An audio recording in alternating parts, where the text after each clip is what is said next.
Thank you for waiting. I finished checking your Adventurer Handbook. Here are your commission rewards. We have no other urgent commissions on the books at present. Thank you for all your hard work lately. Perhaps you two could consider taking a vacation. Amazing! Paimon never thought we'd end up having downtime and not cry. Things were pretty hectic when we first got here. Everywhere you looked, it was either the Wild Hunt causing chaos or the Fatui stirring up trouble.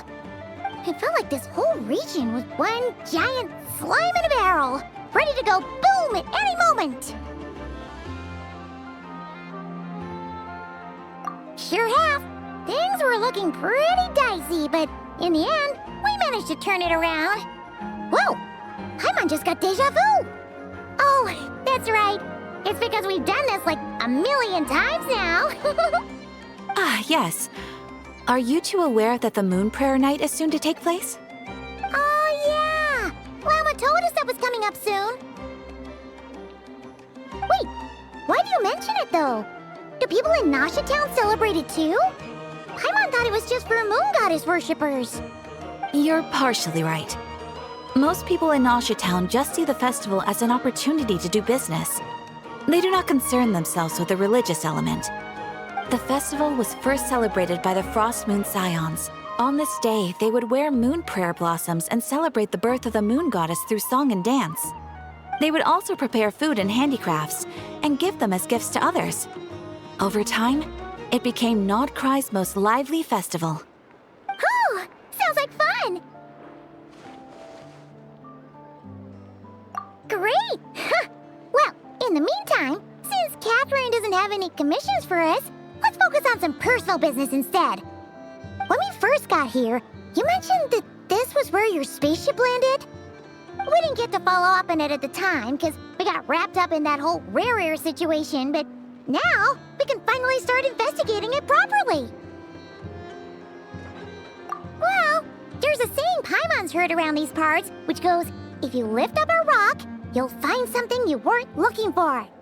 By that logic, you'll never find what you're looking for while you're searching, but the moment you stop looking, it'll jump right out at you. Could be worth a try though, right?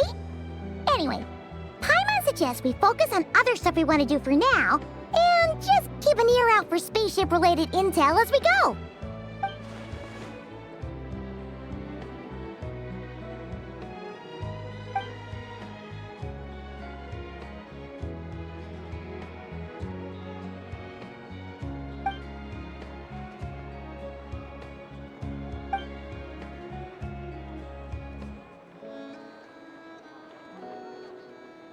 What's wrong?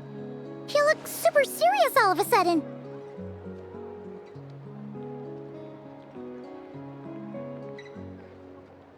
Huh? Paimon gets why you'd be concerned about Columbina, but what does the doctor have to do with anything? Oh, that's true. And now that you mention it, we're definitely overdue for a showdown with the Fatui. It is weird that he hasn't shown himself this whole time. What could he be up to?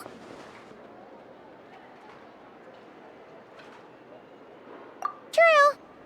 Paimon would much rather deal with Marionette anyway. She says the meanest things, but when it comes down to it, she doesn't seem like a bad person. Maybe it's the pressure of being a Fatus? Especially as a Harbinger. Does she feel like she's gotta act tough to keep up appearances or something? But then, every time we headed out with Rarier, she always wound up having to repair Polonia and her other robots. That's gotta sting.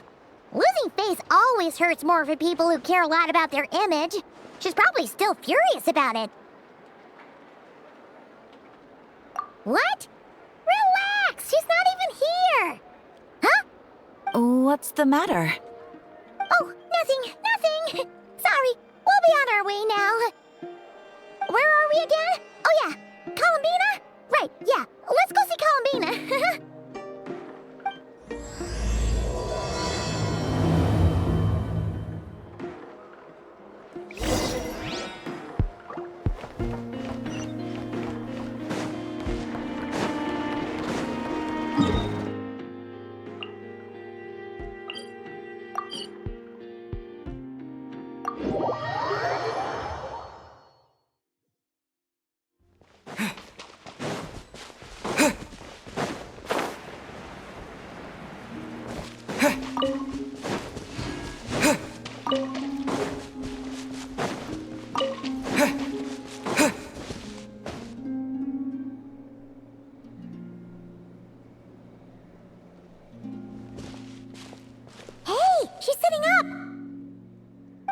sitting here a rare sight? No, we just thought you'd be resting. Perhaps I would have been, were it not for the sudden arrival of some unexpected guests. Not that I consider it a disturbance. After all, you are the only ones who are free to enter. Would it not be a little unfriendly of me to lie down while we speak? I didn't realize you put so much thought into little things like that.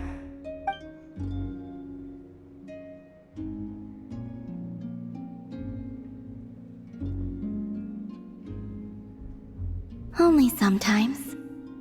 There have been moments lately where I think about you and your companions. They are warm, mysterious, and cozy memories. Very few of my past memories are anything like that. They say that travelers return home bearing bags full of souvenirs. But my luggage was empty, and I believed it would stay that way. Return home? So, you're still planning on returning to the moon? Yes. This planet continues to reject me, reminding me that I do not belong here. If I remain in Teyvat, there will come a day that I disintegrate. And I don't mean reduced to dust, or turned into food for the flowers. I mean, I will cease to exist entirely. Alright then. Well, we're sure gonna miss you. But it sounds like we'll have to say goodbye. How do you intend to return? The moon prayer night is soon to arrive. On that day, the moon will be closest to Teyvat. The Kuvaki in this land will reach its peak at that time. I merely need to grasp the tide, and with relatively little effort. Oh, Paimon gets it! It'll work like a slingshot! You make it sound like she's gonna get blasted up to the moon. If I did that, I suspect I would crash into the false sky. I will be using a much gentler approach. But I do like the analogy. It's fun. You see? She gets Paimon's sense of humor. In the blink of an eye, the time has come to part ways. It does feel that way, doesn't it? Time seems to fly fastest when you are enjoying it. I have always thought of myself as a wanderer on this earth, and it has never expressed any desire to keep me here. Yet, just as I plan to depart, it tugs at my arm. Is this a gesture of affection? Or is the world mocking me? Oh. Were you hoping I can answer that? Yes. You are a traveler, so you must have a lot of experience in this area. Then, what I would say is, enjoy the moment. That's right! Don't overthink it! Happiness is happiness and joy is joy! The point is to enjoy it, not analyze it! I see. Then what I would say is, even though I am very tired right now, I am still happy. I can't tell from the tone of your voice. Oh, really? You don't think I sound happy? I'm just kidding. I could tell you were in a good mood today from the moment we saw you. Ah, a joke. Albeit not a funny one. Anyway, I assume you're here about you-know-what. Give me your hand. Actually, it's not that. There's something else we wanted to discuss with you. Oh. Then, do you still want to give me your hand? Or not? Sure.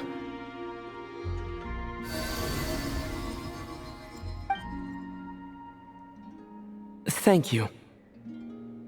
So, I've heard that in the moon prayer nights of the past, people here would hold celebrations in the moon goddess's honor. Since you helped so much in our fight against the Rahir of Solnari, I think you deserve a farewell party before you return home.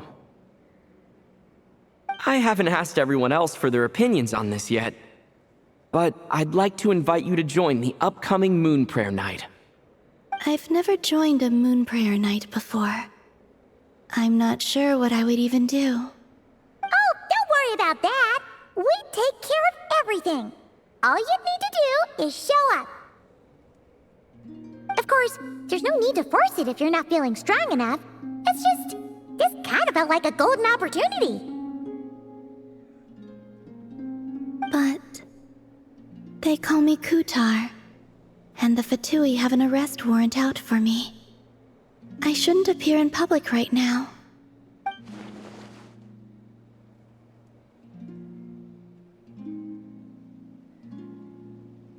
I'll make it work. You have my word. Yeah, we got your back. Well, he does. Paimon's actually not too sure what he's planning. All right, if you're sure. I will not refuse your invitation. I suppose it wouldn't hurt to pack a few more sights from this world into my suitcase before finally learning what my homeland looks like. Oh, if you see Lauma, please tell her that my answer to the question she asked me is neither yes nor no. Rather, it is, there is no need. That was kind of cryptic, but sure. Guess it's between the two of you. We'll pass along the message. Bye for now.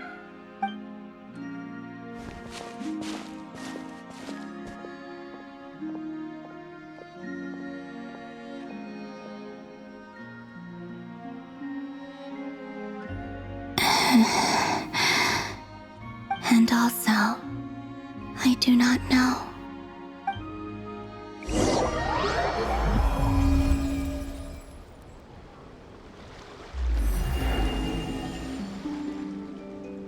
Since she's agreed to join the festival, let's go see who else wants to take part. Lauma's gotta be the person most familiar with the Moon Prayer Night. We should start with her. Also,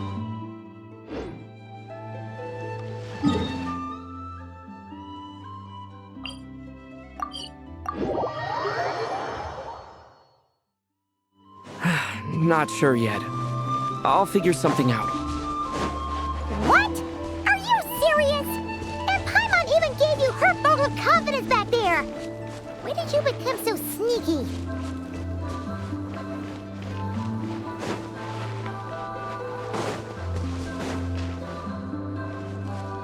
Hey, Lauma, it's us. Huh? Varka? What are you doing here? Beats me. I had a bit too much to drink last night, and when I woke up, I was on Hisi Island. Mr. Varka is helping to oversee Nasha Town's preparations for Moon Prayer Night. He is here to go over some details regarding the decorations and custom cloth designs. Right, yeah, that too. What do you mean, that too? Yes, celebrating this festival is a long-held tradition here in Nodkrai. On this day, the crescent moon at the top branches of the verdant crest turns into a full moon, and the moon prayer blossoms bloom with a special radiance. Our people take these to be blessed omens. It's an especially welcome event coming off the back of all that nasty business with RAZER. Everyone got put through the ringer recently, and now they're looking to turn their fortunes around. The big shots in town all agree that a big, lively celebration is just what we need to rebuild people's faith in this place. No wonder Catherine said the people weren't so bothered about the religious element. That's right. It's become more of a local custom by this point. The celebrations have little to do with whether the religious stories behind this event are true or not. Even the Frost Moon Scions are eagerly awaiting the coming of Moon Prayer Night, despite now knowing that their past beliefs were founded on a falsehood. That's fair. It's a bit like the lantern ride in Liyue. It's a chance for people to enjoy themselves, not debate the existence of the Adepti. Oh, one other thing. We just went to see Columbina. We went ahead and invited her to take part in the festival this time. Hope it's okay. Wait, so... you mean she agreed to it? Huh. That's quite a surprise. Then, I suppose that she intends to return to the moon on that day. Oh, yeah. It's kind of a complicated process, but basically, it's like a slingshot. understand. In truth, I had a feeling that she might make such a decision. Well, if Kuthar has decided to participate in the festival, we should prepare accordingly. Yeah, exactly. She was saying how it could be risky for her to show her face in public. We were wondering if there was any way we could hide her. Unfortunately, the people who carved the statues did an excellent job of capturing her likeness. It will be very challenging to hide a goddess whose face everyone is so familiar with. Darn! We may have bitten off more than we can chew here. Nah, don't sweat the small stuff. We can handle that. Huh? Are you saying you have a plan? Not as such, no, but the most important thing with a festival is to keep the mood light and your spirits up. You can't go preparing for a festival with those long faces. You'll never convince anyone to enjoy themselves. The Mondstatter spirit is strong with this one. As it happens, I agree with Mr. Varka. Let's start by making our appreciation for Kuthar the beating heart of the festive atmosphere. And who knows, once we get the ball rolling, perhaps everything will just fall into place. Hey! Did you catch that? Lama said the thing! Or close enough at least.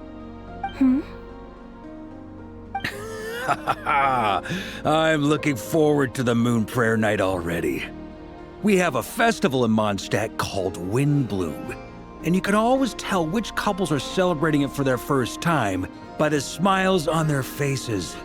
Big, beaming smiles like their whole face is glowing.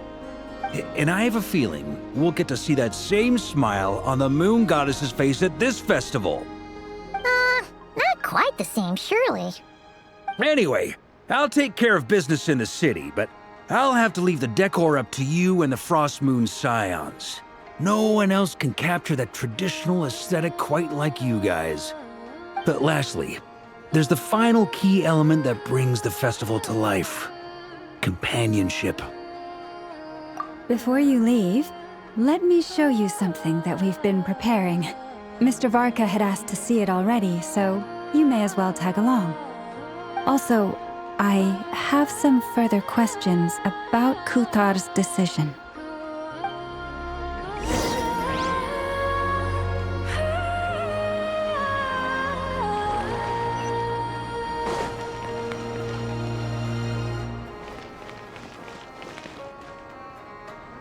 Huh? What's this? They sure look like they're having fun. I believe so. Kuhenki seem very skilled at playing drums like these, although I'm not sure where they learned it from. Maybe it's an innate talent? In their eyes, they're probably just playing with toys. Wanatar!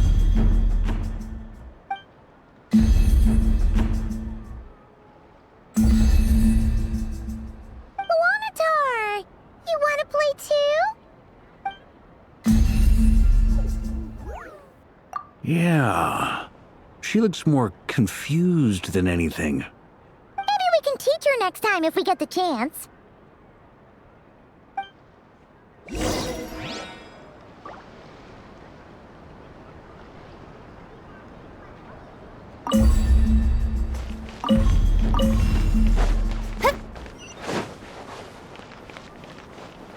What are these floaty things?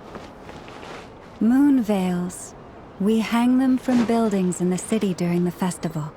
When you look at the sky through them, it creates a lovely misty effect.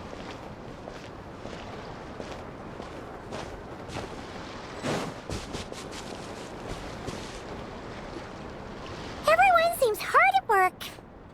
They are preparing items for Moon Prayer Night. For instance, the sculpture being made over here, Mr. Varka and I were just finalizing the details of where it will be placed. Ah, there she is. I didn't know the finished article would be so large.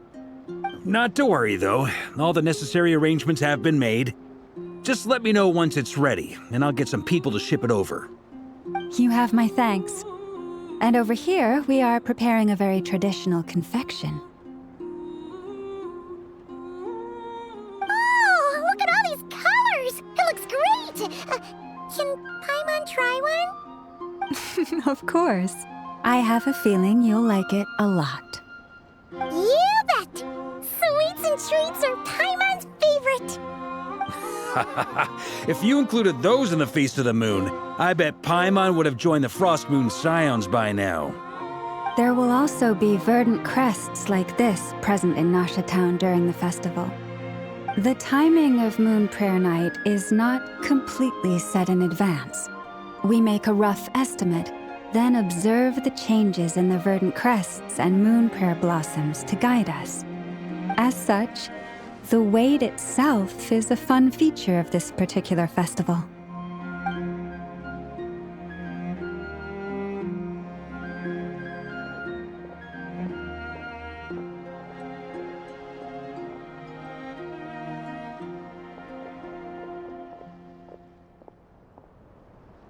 Let's talk here. To tell the truth, I am very surprised to hear that Kutar is willing to participate in the festival. I once asked her if she'd be willing to stay with the Frost Moon Scions. I could introduce her to everyone, and we could be a family to one another. She did not answer, but she has not appeared here since. I took this to mean her answer was no, but if that were the case, she would not have accepted this invitation.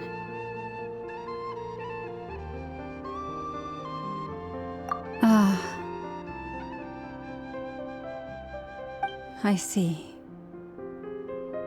Maybe she is right.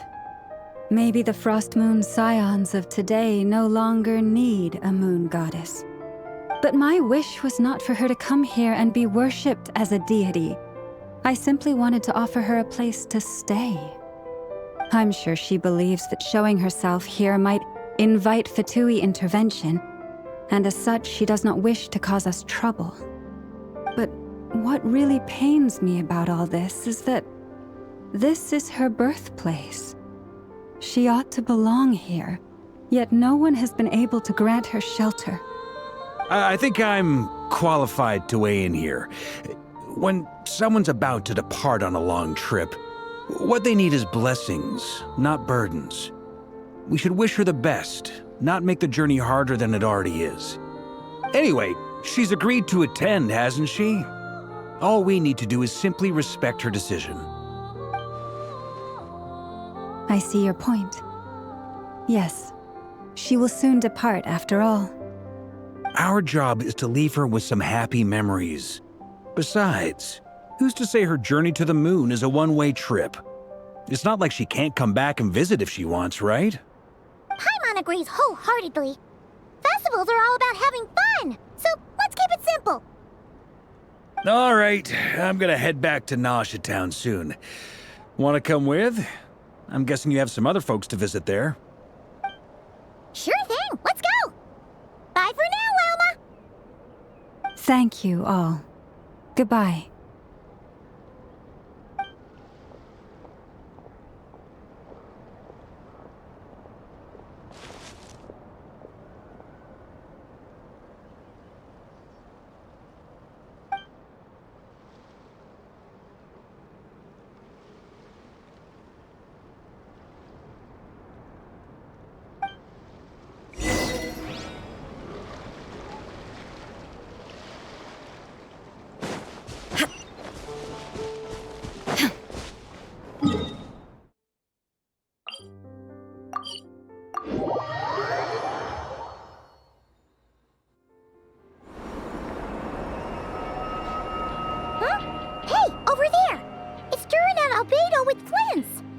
What could they be chatting about?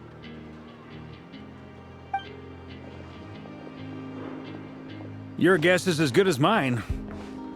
Ah, Grand Master, and the Traveler and Paimon. Hello there. It's been a while. Perfect. We have some new volunteers for our investigation. Wait, let me guess. The righteous Lightkeepers are finally ready to hunt down the Abyssal Dragon? Yes, that too. Yeah, right. Oh, wait. Why does everyone keeps saying that too. Well, to be precise, the facts match, but not the causality. Wait, so I guessed right? Half right. Don't act so impressed with yourself. Maybe I can explain. We ran into Mr. Flint's north of Noshatown. At that time, we just noticed a few abyssal creatures out in the wild, but the strange thing was, I didn't detect any traces of abyssal energy on them at all. On closer inspection, we realized that they were not real monsters, but something akin to reflections in the water, or perhaps a mirage. Huh? What do you mean? Like, you could see them but not touch them? Exactly. It was very peculiar. They roared and tried to attack us, but we could not make any physical contact with them. I think I've heard of things like that happening in Nocturne before, but I don't know much about it. Yes, it's a known phenomenon. Mirage-like illusions tend to appear in Nocturne in the run-up to Moonprayer Night. From a distance, they appear quite real. I myself thought that Misters Durin and Albedo were locked in battle with abyssal monsters when I first arrived. But after sharing intel and investigating a little further, we can confirm that these illusions are harmless. There is no great cause for concern. All the Mirage stories I've heard are either animals, rocks, or small houses. Abyssal monsters, though? That's a first. It's a first for me, too. So I'm planning to look into it further just to be on the safe side. I intend to inspect a few more locations. What about you two? Any plans? Alice contacted me a few days ago. She'd like me and Durin to assist her with an experiment. But we lost contact shortly after receiving the message. I'm sure that comes as no surprise to anyone familiar with her. We don't know when the wind will blow, yet when the wind blows, we will know. That, in a nutshell, describes how Alice operates. Yeah, that tracks. Okay. Well, I suggest we investigate this Mirage business in the meantime. It's piqued my curiosity, and I'm pretty sure I know someone who will already be 10 steps ahead of us. Well said. Right? Whatever's happening in Nocturne, she always seems to be the first one to know. Let's go see what she knows. We can invite her and her staff to the festival while we're at it.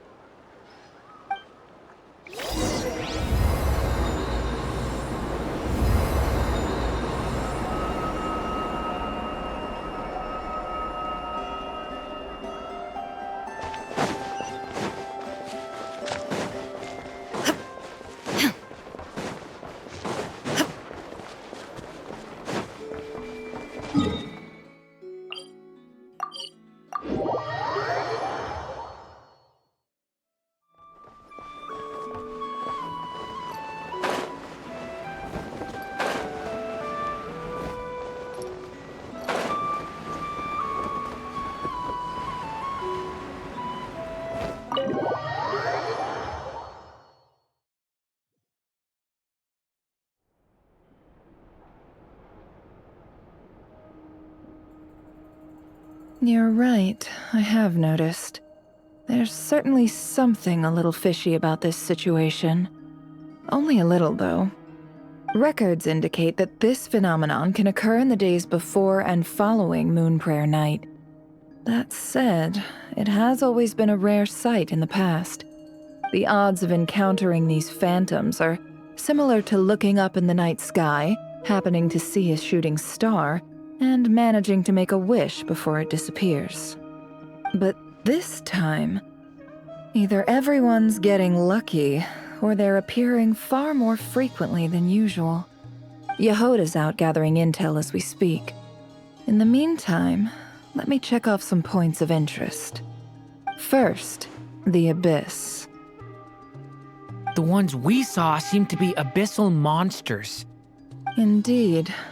But we have identified one location where many more of them have made an appearance. And not just monsters, but human phantoms, too. Given the scale and nature of the phantoms, it's almost as if someone's last memories are coming to life. Or perhaps the memories of multiple people. Oh. So you mean the phantom monsters are hunting down the phantom humans? Exactly. The phantoms can interact with each other, but we have no means of intervening. In addition, some of the human phantoms would seem to be from the very distant past. This is clear both from the clothing they wear and the stories they tell. They claim to be from Hyperborea, a name which I've heard from Lauma before. If this is true, it means they must be from 6,000 years ago. Did Paimon hear that right? 6,000 years? It sounds like this merits further exploration. That'd be a big help. I'll leave it with you, Albedo. My knowledge of ancient history is non-existent. I used to doze off every time the pre-Knights of Favonius era came up in class. It's quite a miracle that you were able to understand these phantoms' speech, given how long ago they lived. I suppose you're right. But I'll leave the archaeologists to ruminate over that conundrum. As an intelligence broker, my sole interest is in the value of the information I gather. Which, in this case, hopefully means earning myself some good favor with our dear Lady Moonchanter. So calculating. Whew, this intel broker logic always catches Paimon by surprise. Sounds to me like we could split the work up. I think the abyssal phenomenon is best left to Albedo, Flints, and me. Agreed. It coincides with my duty as a lightkeeper. For my part, I'd like to understand the abyss better. Even a little knowledge would go a long way. This is certainly a rare opportunity to study the abyss. But even rarer, perhaps, is the chance to make contact with the ancients. The Curatorium will take the lead on investigating the Hyperboreans. We put in the work to learn what we know so far. It seems only fair that we get some quantity of exclusive intel. That just leaves our trusty team of 2 unassigned. Since you became an honorary knight, of course. This was part of my grand plan all along. Ha ha ha! Oh yeah, by the way, we managed to convince Columbina to come to the Moon Prayer Night celebrations. Would you and Yehoda like to join too? She agreed to that? Huh. Quite an achievement. Never underestimate the traveler, I guess. I'd be happy to join. No point shutting myself inside when the streets are all decked out. I doubt any clients will be visiting during the festival in any case. And Yehoda loves a party, so I'm sure she'll jump at the opportunity. No. No. No. No. No. No. No. No. No. No. Way to contradict me in front of... Wait. No, that's not what I have bad news, boss. So many people. All right, everyone inside, quick.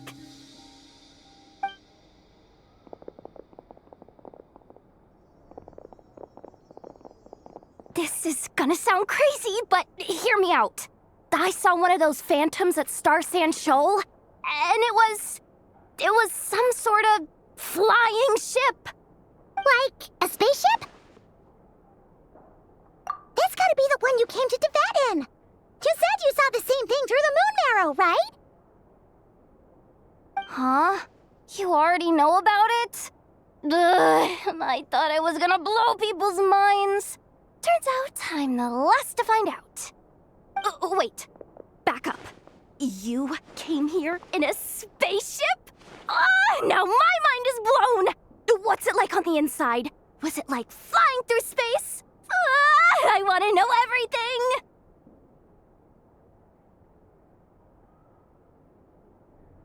Yep, exactly. Huge discovery. You're the best. Second best intel broker in the world. After your boss, of course. Wow. Really? Well, I don't know if I'm all that, but... I guess that decides where we're heading next. Come on, don't look at me like that. I know the spaceship doesn't have anything to do with me, but you don't want to leave me as the only one twiddling my thumbs, do you? Please? Fair enough. You can tag along. In that case, let's meet back here to discuss our findings once we're done. I wish everyone a productive investigation. You too!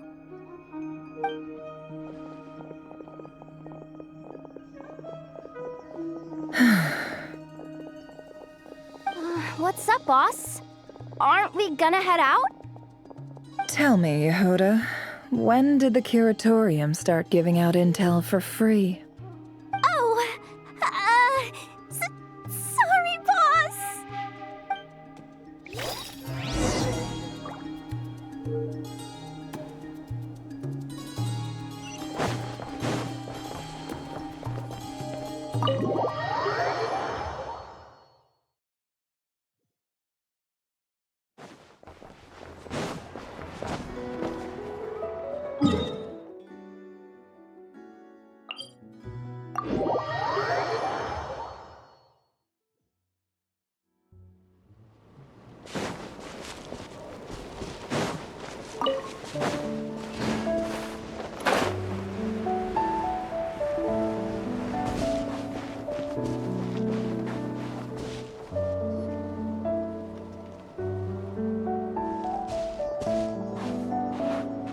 Well, what do you know? Yehuda was right on the money. This Phantom really is your spaceship. But that's so weird. Why would it show up here? Is it some kind of projection? Or a ghost? Like, maybe it no longer exists, but somehow it left an afterimage? Ah, you're already here. Miss Lauma, what a surprise. I thought you were busy with festival preparations. I was, until one of our people informed me that a strange sight had appeared at Starsand Shoal. No one's ever seen something quite like this before. I thought I should see it for myself. Same here. Oh, so we heard that these things appear around the festival period. Any idea why that is? Unfortunately not.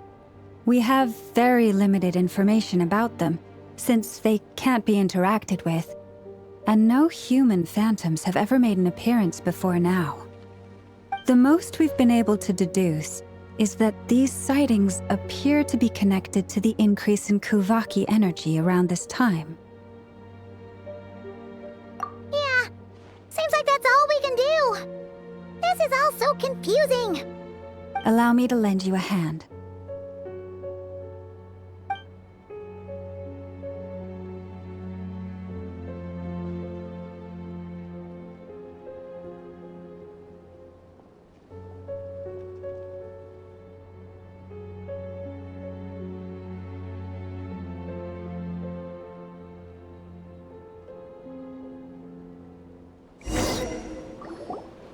Everyone, our friend here should be able to provide us with some information. Is that a phantom rhymehorn deer? I've heard about how the Frostmoon Scions live in harmony with the animals and can even communicate with them. That's coming in handy now, for sure. Okay.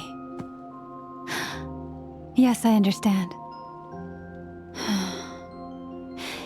Then how about this?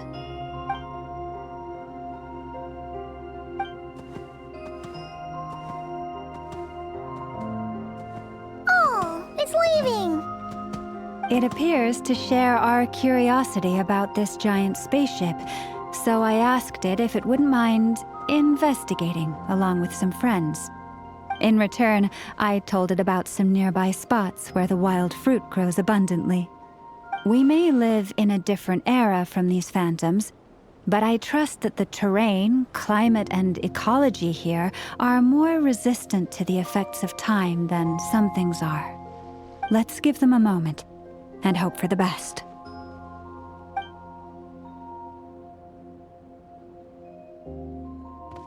All back together? Must have been a lot of fruit. Indeed. Now let me ask them some questions.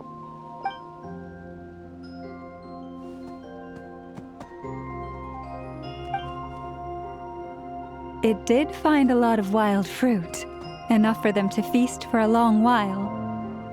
This puffin circled in the air several times, but didn't spot anything out of the ordinary. Certainly nothing to do with the spaceship. Huh. Well, it definitely makes sense to get a bird's eye view. Indeed. Other than that, I was also thinking that the world these phantoms see is also different from ours.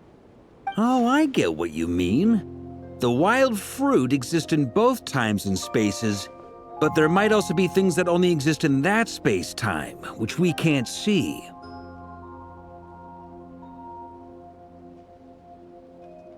Good point. Great thinking, Llama. Blunthorn rhinos can use kuvaki to shift great rocks, but this one says it couldn't get that ship to budge by even an inch. The sniffer mole tried too, but despite being a skilled digger, it could not get through. They say that the spaceship looks robust and undamaged. It seems completely impervious to any and all attacks. Whatever lies within is well defended from harm. So, just like us humans, there was nothing they could do about this spaceship either. Yes, still, they deserve our thanks. We are grateful for all your efforts, dear friends. Now go, and enjoy your feast. I've noticed some other human phantoms gathered nearby. Come on, let's go talk to them.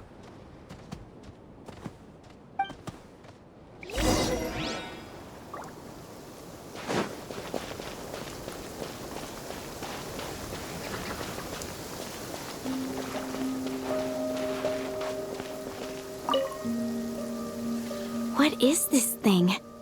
I've never seen it move, and there's no way to get inside. Goodness knows. My grandpa says it's been sitting here at least since his grandpa was still alive. What about his grandpa? Did he say anything to your grandpa's grandpa about it? Huh? I don't know. In all likelihood, it was here back then too. Hard to imagine something this huge could move. Guess that means that as far as they're concerned, this ship's been around a long time.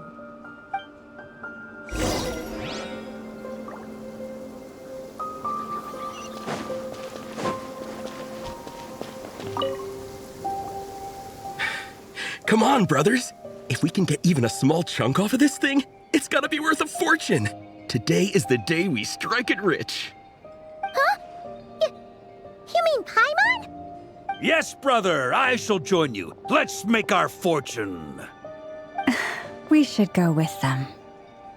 What the? This thing is crazy tough.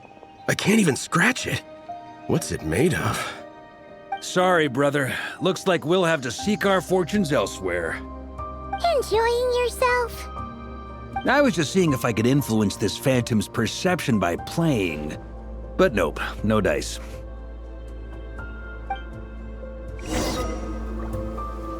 I'm sure we're all starting to build up an idea of what's going on here now that we've spoken to some of the people. These phantoms are reenacting real historical events in Nodcry. It's almost like we're in some kind of interactive stage play. We can talk to the actors, but the plot is fixed, and we can't influence it. It makes sense. History is set in stone. The objective facts of the past cannot be changed. Paimon totally thought you were just goofing around earlier. But actually, you were doing some serious investigating. Of course I was. Anyway, at this point, I think we're forced to conclude that although the Phantom spaceship is right there in front of us, we aren't going to learn much about it from these people.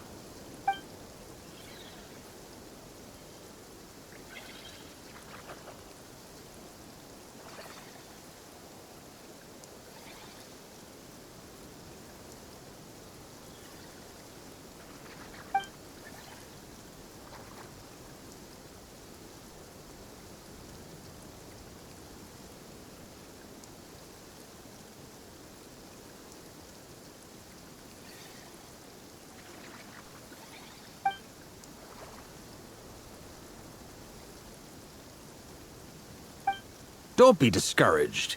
If nothing else, this is proof of the ship's existence. And think about it. So many people tried to hack their way inside, but no one could get the door open. It's made of very tough material. To me, that says that we'll either find the ship itself or the story behind it. It's just a matter of time. Huh. Every now and then, when Varka gets serious, he actually does seem like Grandmaster material for once. I wonder how the others are doing. Let's head back for now. Sounds good. Also, drinks are on me if Team Knights of Favonius is the first to finish. Wait, we have a team name now? Am I in Team Knights of Favonius as well? You're very welcome to join. We've even got a cathedral ready for you. Isn't that technically blasphemy? You wouldn't dare make a joke like that if Barbados was in earshot. Nah, I'm sure Barbados doesn't mind a little harmless blasphemy once in a while.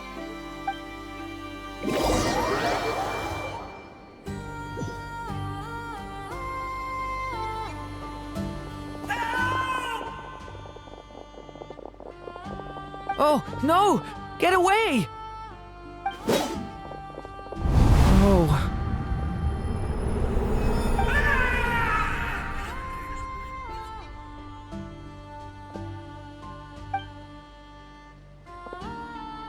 I know it's hard to stomach, Mr. Duran. But as I'm sure you've noticed, there is nothing we can do to intervene in that which unfolds before us. But we have to at least try. And try you have. But are you aware of how many unsuccessful attempts you've made now? I wasn't keeping count. I'm afraid this is the 39th failure so far. Or the 5th if we're only counting this particular victim. There are no indications that these phantoms may be altered in any way. You seem to have calmed down a little. I'll make us a fire. You should rest and have some water. Feeling any better now, Mr. Duran? May I ask a few questions? Be my guest. What exactly are we witnessing here? What happened to those people? My guess would be that we are seeing Nodcry during the Conrian Cataclysm. Would that be accurate? Conria. That is correct. As you know, once the Abyss senses even the tiniest crack, it floods in and spreads like wildfire. There was a time in the distant past when it permeated all of Nodcry, causing immeasurable harm. The people paid a terrible price to heal this land. Then, 500 years ago, the whole of Teyvat suffered an abyssal disaster. Once more, Nodcry was dealt a devastating blow. I see. In the face of the abyssal onslaught, all were like grains of sand tossed around by a tidal wave. Be they human, fae, or god. The moment you witnessed is but one drop in a whole ocean of catastrophe. All right. I guess that answers my second question, too. I wanted to know why there's nothing I could do to help them, and that's because what we are seeing is history. That would be my guess as well. As I understand it, history and fate are not all that dissimilar. The latter may be unseen to us, but both are immutable. Yes. Fate was determined long, long ago. I still have a couple of other questions for you, Mr. Flint's. You mentioned more than one abyssal disaster that has struck this land in the past. How can you be sure that what we're seeing is from the Conrian incident? And also, how are you able to stay so calm when you're talking about these events? From everything I know about you, you're not cold or ruthless, and you're not indifferent to the suffering of others. Alas, I am forced to show my age. I must be 600 or 700 years old by human measure. Wait, so you One is not easily moved by history when one has witnessed the truth firsthand. I'm sorry. You needn't apologize. Your passion is a good thing to have. Treasure it, because someday you may find it in terribly short supply. Now, at the risk of offending you, I have a question in return. Your curiosity toward the Abyss, is it born from hatred or because you sense its call? I only ask because I kept a fragment of Rarir's body in my lantern for a short time. Specifically, his heart. So I know what a burden it can be to carry the Abyss with you. And I hear its power growling from somewhere within you. In my eyes, your mere existence is a miracle. My honest answer is... I don't know. I don't think I have the confidence to say for certain. What I will say is the Abyss is not the only issue that haunts me. Even before I became who I am today, the question dogged me constantly. Should I even exist at all? My doubts remain unresolved. But when we fought Rarir, something became a little clearer to me. Sometimes it is the darkness within us that allows us to achieve the impossible. I certainly got the sense from your 39 attempts that you were trying to achieve the impossible. It sounds like you've resolved to see the truth for yourself. Absolutely. In that sense, he and I are quite similar. Then I wish you every success. I look forward to the day of your transcension. Well, if everyone's caught their breath, I suppose we should head back. Oh, and one last thing. I'd appreciate if you kept our discussion about history a secret.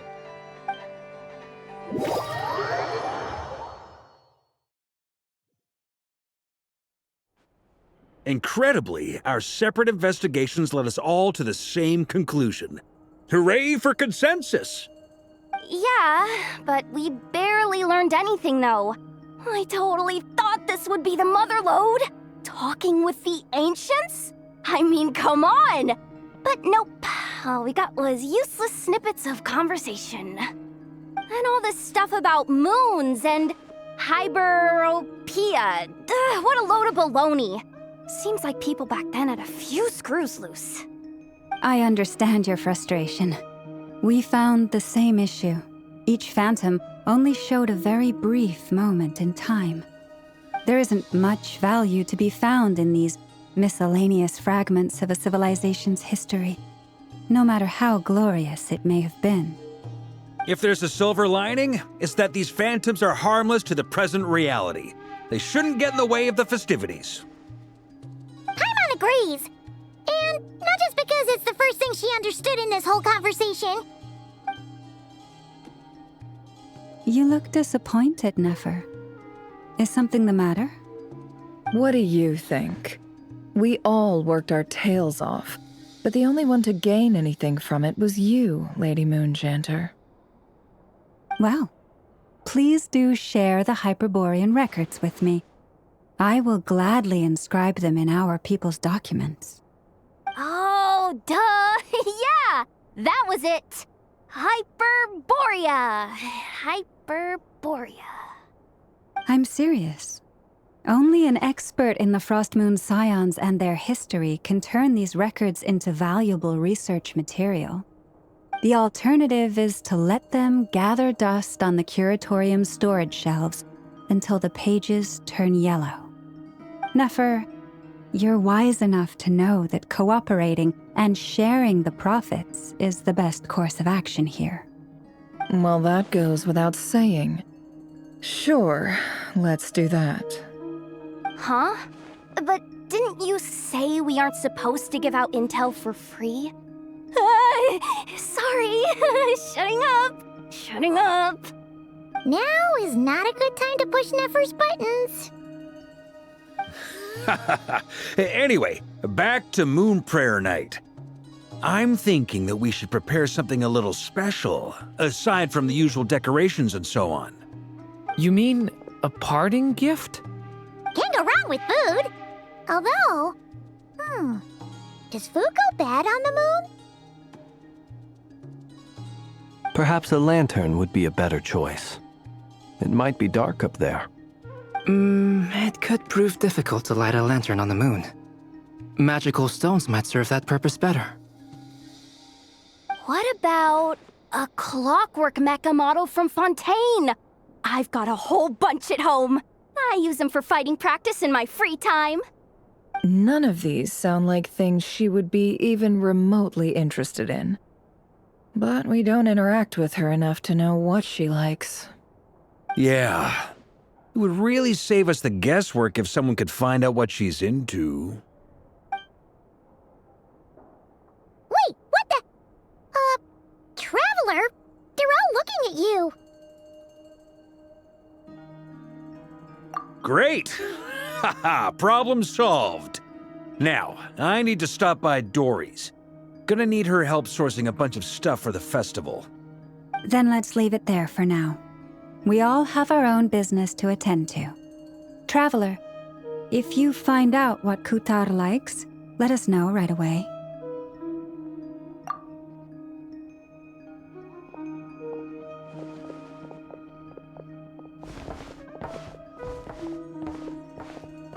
Is something the matter?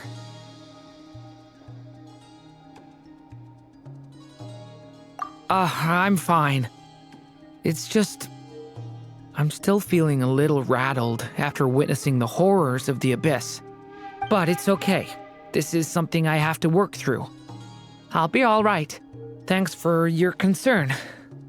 Well, don't put too much pressure on yourself.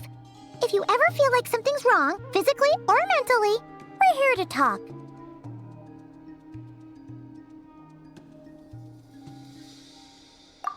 Come on. Stop treating me like a kid.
Weren't there a few Kuhenki here last time, too? Where did they all go? Walkies? For Kuhenki? You're not pets, you know. Oh, well. Looks like we just came at a bad time.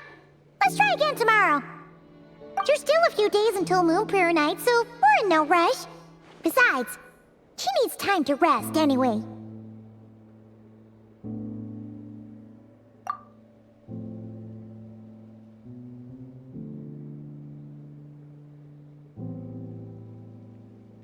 Kalamina! Are you back yet? Oh, how strange. Looks like she still isn't here. Right? It's not like her to spend so much time outside, especially since she's worried about attracting unwanted attention. What about Luonatar?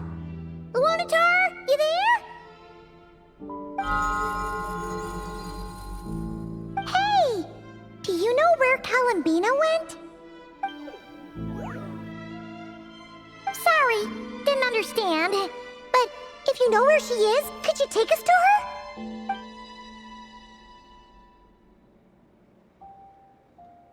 Yeah, that's even stranger. What about them? Oh, that's not good news. They change color when Kalambina gets weaker, right? And they look super pale right now. Good idea. She might know what's happening.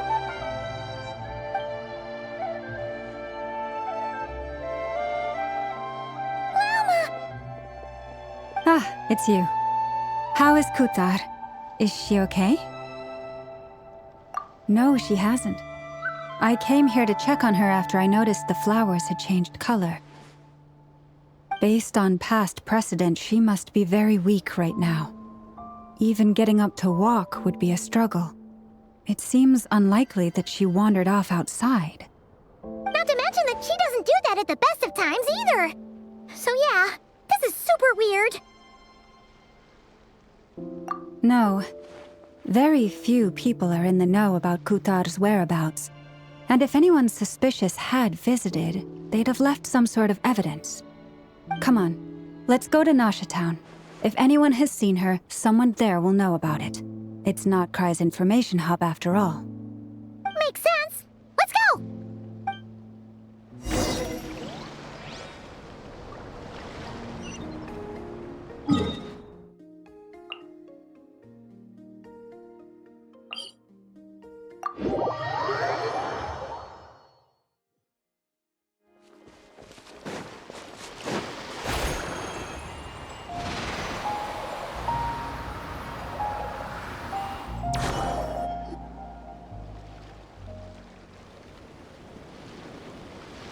Moment. Is it just Paimon, or is this stall kind of suspicious? It's never been here before, right? No, I don't recognize it. Alas, your free and easy adventure time is over. Now, prepare to face the final boss of Nod Cry. Whoa! Where'd that voice come from? Not sure. But it's definitely hostile. No, not that way. The final boss is right here. The sniffer mole? That's the final boss? Surely not. Also... Okay, the jig is up. I'll stop teasing you. Turn around. I'm right behind you. It seems I've managed to leave quite an indelible impression, even though you've never seen my face. Oh, nothing could make a great mage more pleased with herself.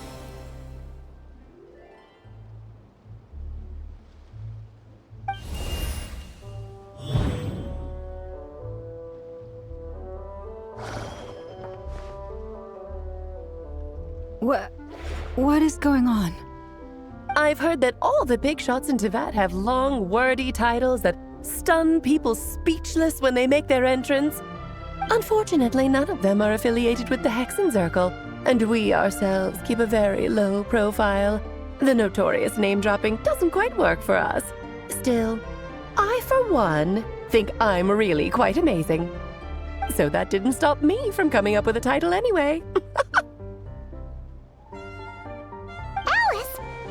It's really you this time? Not a lantern or a dodoco, but Alice in the flesh? Oh, that's right. So, what do you think? How does it feel to finally meet me?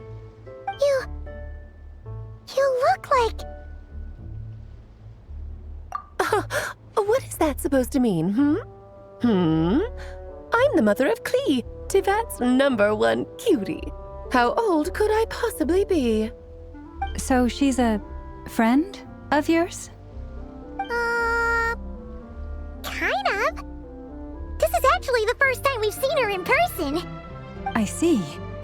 Madam Mage, that was, quite a powerful entrance. I certainly won't be forgetting it anytime soon. It's okay, Lauma, don't force it. Paimon will do the honors. This is Alice from the Hexenzirkel. She's a friend of ours. And of Arcus, too. That's right. She's a good person, just kinda... unpredictable. Well, what is the human heart if not unpredictable? If we could not do as we please, how would we differ from machines? I am Lauma, Moon Chanter of the Frost Moon Scions. It is a pleasure to meet you. Oh, I know. Before you got here, I spent a good, 15 minutes getting up to speed on Nod Cry's present situation. In other words, I've read the whole in the last episode part, so we can skip the pleasantries. Fair enough. Well, Miss Alice, I can already tell that you have quite a unique personality. He'll get used to it. Paimon sure is. So anyway, what are you doing in Nocturne, Alice? Oh, I thought I told you already. This time, I'm the final boss. And what a formidable foe I shall be. Powerful, confident, decisive, and good luck finding my weak spot. You will never succeed. Oh, drat! My one weakness, and you found it in an instant. Fate has been dealt a devastating blow. Thus falls the great Dodo King. Why are you playing along with this nonsense? For funsies, of course. What's wrong, Paimon? Are you disappointed in me? Am I a gigantic letdown? No, it's just... You seem like a busy lady. And this is the one time you've shown up in person. Paimon figured it would be for something more high stakes than just goofing around. You're quite right. I'm here in Nocturne because something big happened. Something big enough it caught the attention of the Hexen Circle. It concerns the 3 moons, Tevat's borders, and of course, the moon goddess you are currently searching for. Kind of. Why don't we discuss this over a pot of tea? My main reason for coming on this trip to Tevat was, of course, to have some fun. But I do technically have a job to do as well, namely, maintaining the stability of Tevat's borders. I'll skip over the complicated parts, but to sum it up, abyssal energies are all that lie beyond Tevat's border. We'd find ourselves in a real pickle if they ever made it through. And the phantoms you've been seeing are a sign that the border has been disturbed. No wonder they tend to show up around Moon Prayer Night. Is it because the real moon is now so close to us that its power can cross the border? In part, but only a negligible amount passes through. Just enough to influence the verdant crests and so on. And as you've noticed, there has been an unprecedented number of phantoms appearing this year. The influence of the moon beyond the border cannot explain this. No, there is another far greater factor at play. The trilunar syzygy. A trilunar syzygy? Eons ago, before the heavenly principles came to Tevat, it was the then 3 moon goddesses who controlled the laws of this world.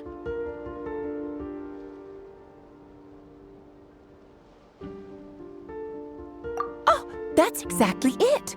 The 3 goddesses split these powers amongst themselves, promising never to consolidate them into one singular body. This was meant to keep the world stable. But, fast-forwarding to the present, the eternal moon's marrow is with you, while the iridescent moon's marrow, which should never have appeared in this world, has been retrieved. Add that to the presence of a moon goddess in the flesh and... the power of all 3 moons is gathered here in Nocturne. There hasn't been an event like this since the War of Funerary Flame. And it's having a noticeable effect on Tevat's borders. Because I wish to give my darling daughter a peaceful, sunny environment to grow up in. Is that a good enough reason? Kinda sounds like you're dodging the question, but it does make sense. Well, that's one reason anyway, and the most important one. The others are a little complicated to explain. For instance, cleaning up after dearest Miss R. Albedo could tell you more about that if you're curious, but right now, I have a more important question to ask you. Why are you collecting the moon marrows? I see. Nicole told me about that legend once. Nicole? You mean Meet Anne? Oh, so you remember. Yes, of course. That was a story about fate, her area of expertise. But back to the story of our dear moon goddess. I'm afraid her intended method of returning to the moon is unlikely to work anymore. What does that mean? She may be missing, but she hasn't gone anywhere. She has disappeared.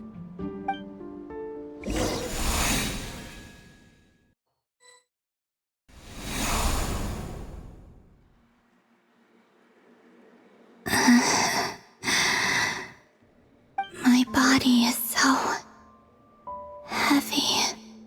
Wait, no. It's my mind that's heavy. My arms and legs are as light as a feather. What's happening to me? I feel drowsy, like I've been asleep for too long. Is it daytime or nighttime? Is the moon out? I think I'll go for a walk.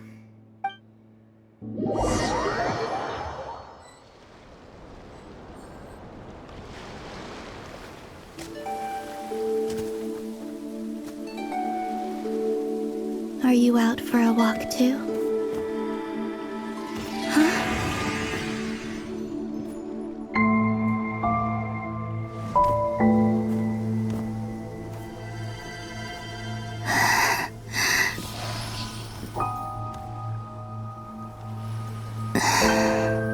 The day has come at last.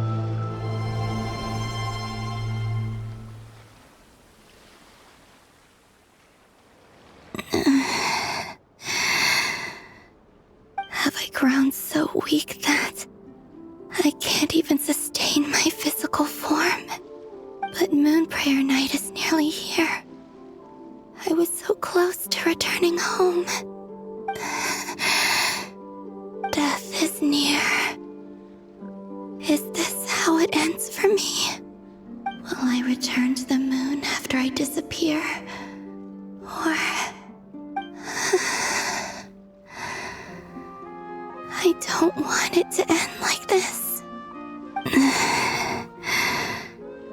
So far, at least, I still exist. Even if not physically, I can still feel. But as my power wanes, I'm sure that too will fade.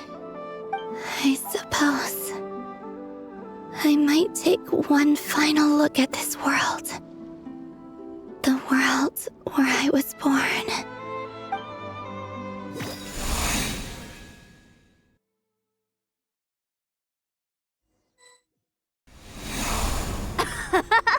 Come on, come on! Wait for me! The Frost Moon Enclave.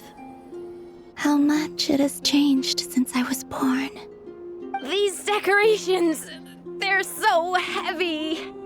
It's times like this when you kind of wish men could be priestesses and acolytes. How fascinating. I've never had the chance to be privy to people's private lives in this way. In the past, people would get so solemn and serious the moment I showed my face, like they were frozen stiff. Karina, Lametti, it's time to eat! Coming!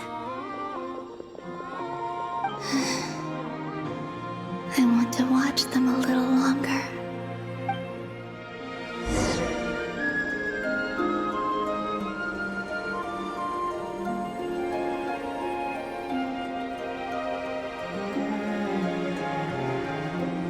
So just fill these balloons with air, right? Yep. Try a couple now to test things out. The rest can wait till Moon Prayer Night. Think fast! Rita! Teasing an acolyte of the Frost Moon Scions? Surely that's a punishable offense. Take this!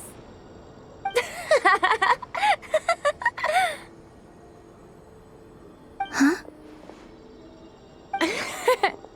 All right, enough horsing around. Lady Lauma gave us a task. We should get back to it. The task is just to check that the balloons don't leak, right? Doesn't matter if we fill them with air or water. Yeah. Okay, you got me there. And you got me there. But still, we can't use all the balloons before the festival even starts. We won't use all of them. And as long as Lady Lauma's trusted acolyte doesn't snitch, this can stay as a little secret between friends. A couple more can't do any harm, right? Oh, you menace. Then, think fast! Is pumping a balloon full of water really so much fun?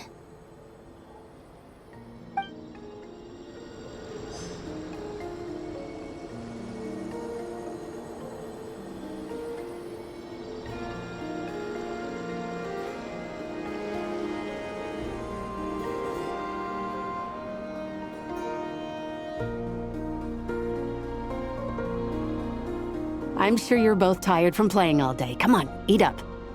A plain, humble meal. That has always been the way of the Frost Moon Scions. Huh? How come Lamatti got a midsummer berry dessert? Oh, I always get Lockaberry. I don't mind sharing. You can have a bite of mine if I get to have a bite of yours. They're sharing food? I've never shared food with anyone before. Even at the Harbinger tea parties, everyone just ate off their own plate. And when I couldn't finish my food offerings from the Frost Moon Scions, they'd leave the leftovers out under the moonlight for the animals to claim. Hey! That was 2 bites! Oh, then you can have another bite of mine. Oh, you too. Oh, don't fret now. Here, have some of Granny's too. So this is what it means to be family.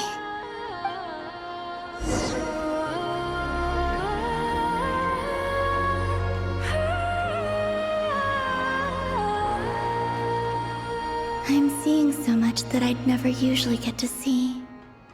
They'd never act like this when I was around. It's nice, being able to just watch people in peace in these final moments. What a rare opportunity. I think I'll go take a look around Nasha Town, too. Maybe the Traveler will be there.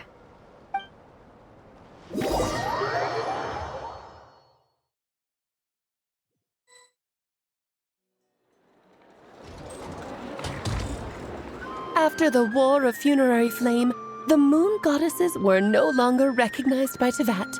They lost the whole foundation for their existence. That's why the Moon Goddess's strength is fading. She cannot withstand the world's rejection of her. To be more pedantic about it, the Moon Goddesses did something to offend the heavenly principles, and that's why they were ousted. Something of a recurring theme in Teyvat's history. Theoretically, speaking so candidly should put me in their crosshairs too, but they can't tell me what to do. I'll say whatever I want. Anywho, the Moon Marrow energies were but a drop in the bucket for her, and that battle against the Ray Hair of Solnari only weakened her further. Fortunately, it happened close enough to Moon Prayer Night when the Kuvaki concentration here is high. That's the only reason she managed to survive this long. What do you mean, fortunately? You said she disappeared. We're too late. Oh, what a headache. I thought this was all common knowledge. I guess I have some more explaining to do. Okay, buckle up. It's time for another lecture.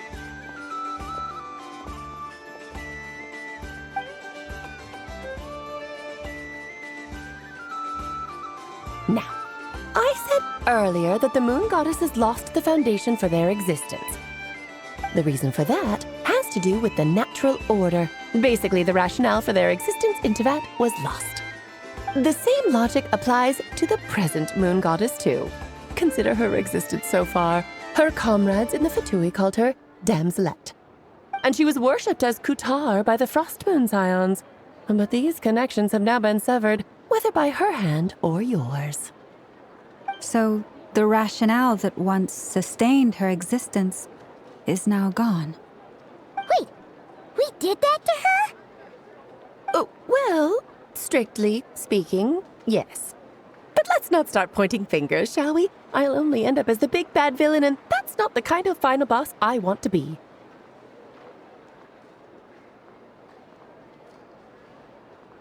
Of course I do. I'm only the greatest mage in the whole entire world. Now, if you wish to find your moon goddess, there are 2 problems we need to solve. Firstly, we'll need to strengthen the connection between her and Teyvat, at least enough to sustain her until Moon Prayer Night. Strengthen her connection. But does that mean I'll have to rally all the Frost Moon faithful behind this? I'm afraid a bygone faith and a former home won't be of any help to her now. Do you know her name? Her name? Yes. Names are very important things. A name is a fundamental concept that anchors one's entire existence.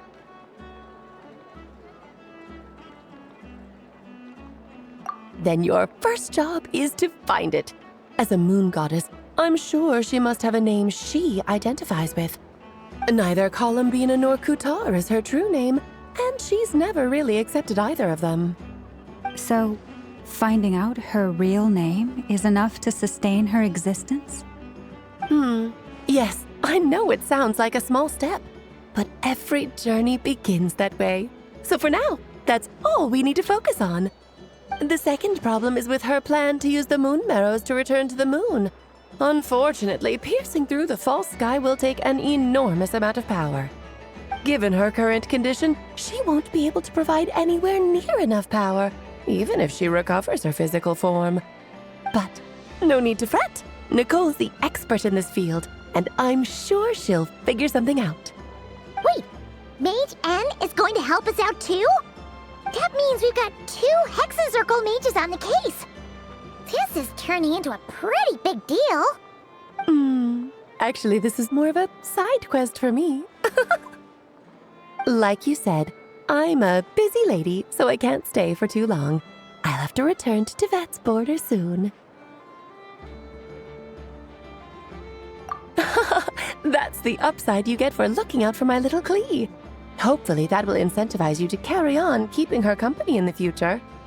Anyway, jokes aside, you'd better get moving. It will take quite a miracle for the moon goddess's consciousness to hold out till Moon Prayer Night. Oh, I suppose I might as well tell you where Nicole is before I leave. Off you go now. Time to meet your new friend. Oh, yes, and a little suggestion. Don't forget to mind your heads. What? I wonder how Durin's doing. I should really go see him before I head back. You really are super busy. I most certainly am. There's so many children I have to keep tabs on just in Mondstadt. Durin, Albedo, Venti, Varka. Klee didn't make the list, huh? Of course not. Klee is my pride and joy. I have no qualms about her, because she's the best child in the whole wide world. Yep. Klee's a little angel. I'm glad you agree. Well, all the best. See you when I see you.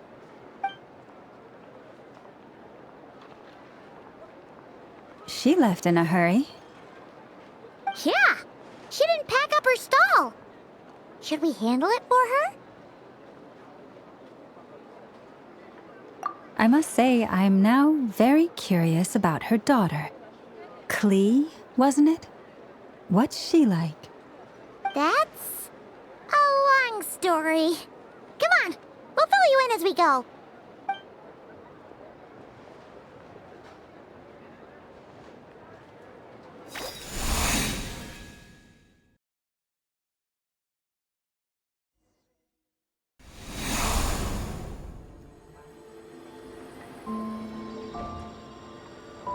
What a lively place.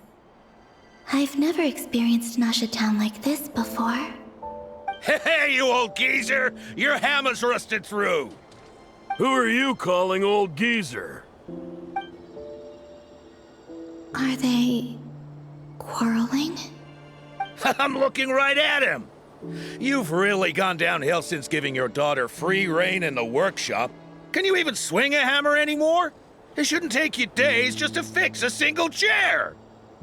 You might as well use that hammer to massage my back for all the good it's doing. Don't run your mouth, or you'll get a back massage that'll put you in bed for the rest of your life. Look, the materials haven't arrived yet, all right? You know how busy it gets in the days before Moon Prayer Night. I'll bet you send all the materials to your little princess. Blood's always thicker than water, huh?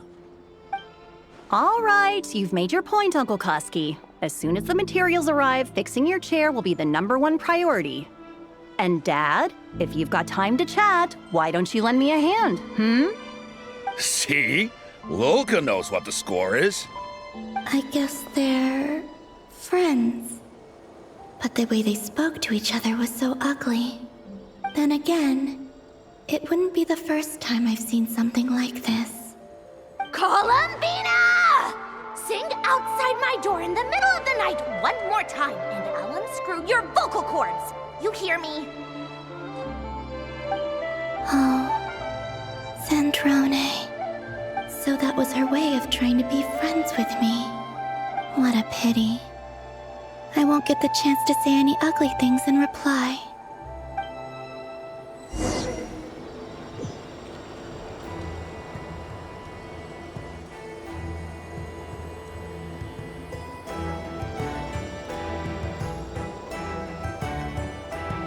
Hey, have you decided what to give her for Moon Prayer Night? I sure have. She's gonna get the surprise of her life when she's least expecting it. Then I'll whip out the ring and pop the question. The surprise of her life. What a fun turn of phrase. Cool, I get the picture. You can spare me the gushy details. Ooh, looks like we have a customer. Hello there, ma'am. Would you like some Moon Prayer Night candy? Huh? Is he talking to me? Can he see me? Here you go.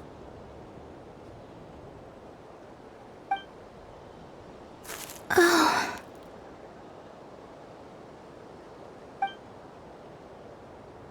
Come back anytime. Right. Now, where were we? I don't know why, but I still held out hope.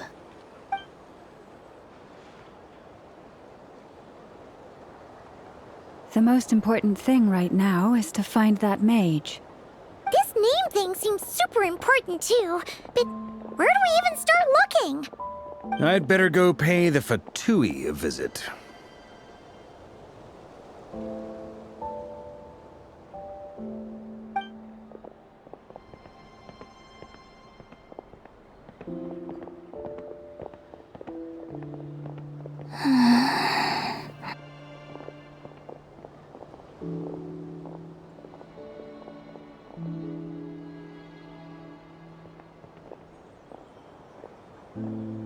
Columbina?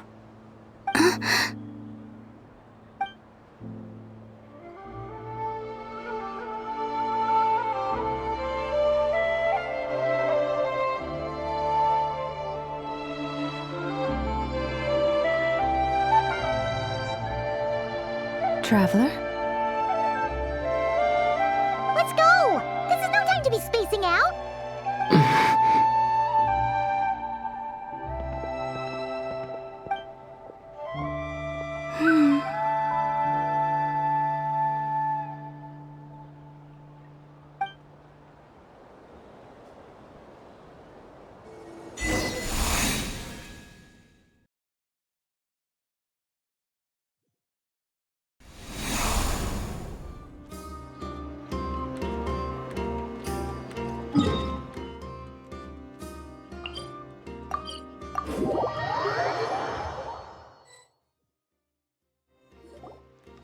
Where are they going? They mentioned a mage and a name? So, Mr. Varka, are you acquainted with this Nicole? Or should I call her Mage N? Not really. We've never met, though she has come up in conversation. From what I've gathered, Alice kinda took Nicole under her wing. Taught her how to speak in a more ladylike fashion, that kind of thing. Huh. Hard to imagine Alice as an etiquette coach. Yeah, Alice is a larger-than-life personality, I'll give you that. But then again, that's why she's able to draw such an eclectic mix of people into her inner circle. If I remember correctly, being an interesting person is actually one of her main entry requirements. So, if you ever wanted to join the Hexen Circle, I'm sure you'd both be eligible to apply. Hey! Don't go around making promises on Alice's behalf! I wouldn't dare. I'm just trying to paint a picture of the Hexen Circle for you. Okay, sure. Anyway, since none of us have ever met Nicole, how are we supposed to find her? We can't just go up to every woman in sight and ask, "Hey, are you Nicole?" Maybe something she's wearing will give it away? Like a wind bloom pinned to her chest or something. Wait a minute. Alice never said Nicole was from Mondstadt. Oh, true.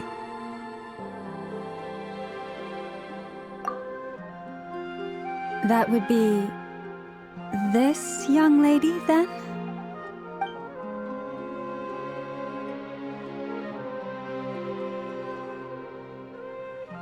Hey there! Sorry to disturb you, but are you Miss Nicole? Varka, Knight of Boreas of the Knights of Favonius. Alice might have mentioned me before. Have we got the wrong person? Sorry. Well, this is awkward. When I shook my head, I meant, no, Alice hasn't mentioned you before. Huh? Where is this voice coming from? My apologies. For certain reasons, I am unable to speak. This is the only way I can communicate with you. It might take some getting used to, but I hope you can understand. Hey, it's fine. I'm more shocked by the fact that Alice never speaks about me. I mean, As for you two, we have crossed paths twice before, but it is nonetheless a pleasure to finally meet you. It's really you! Thanks for all your guidance in the past! You're quite welcome. This time, things are different. We have reached the unwritten pages of the story. You might say that we stand at the crossroads of fate. Now then, allow me to formally introduce myself. My name is... No, stop! Alice! I can't believe it! I had a whole speech prepared. I'd agonized over every single word. She always picks the worst moments to ruin other people's plans. I'm so sorry about that. Alice took the liberty of devising some bespoke self-introduction magic for each member of the Hexen Circle. But I could have sworn I deleted all of the triggering conditions for it. How did it bypass everything? Oh gosh, this is so embarrassing. This is a very different side of Nicole than what we're used to. Is she not used to face-to-face interactions? Don't worry about it. We've seen that introduction magic once already, so it wasn't too much of a shock. Please go on, Miss Nicole. We'd love to hear what you have to say, or, well, communicate. Huh? Are they talking to this lady? But... Will you all promise to forget that horrendously embarrassing introduction? sorry, embarrassing. When?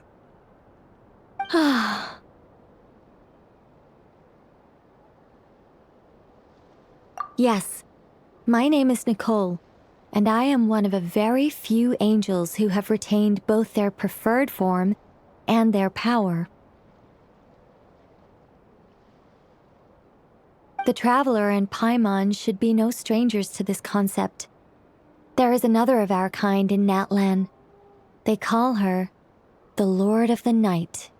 Alright! Paimon remembers her! Yes.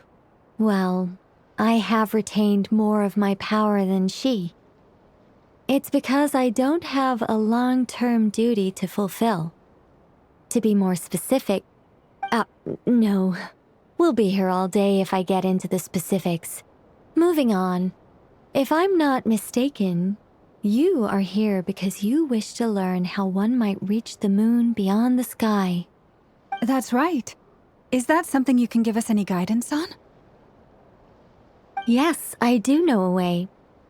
It began with the Hyperboreans, who lived after the War of Funerary Flame. Blank looks. Maybe I should start with the background of the war. Or maybe not. It shouldn't be an issue.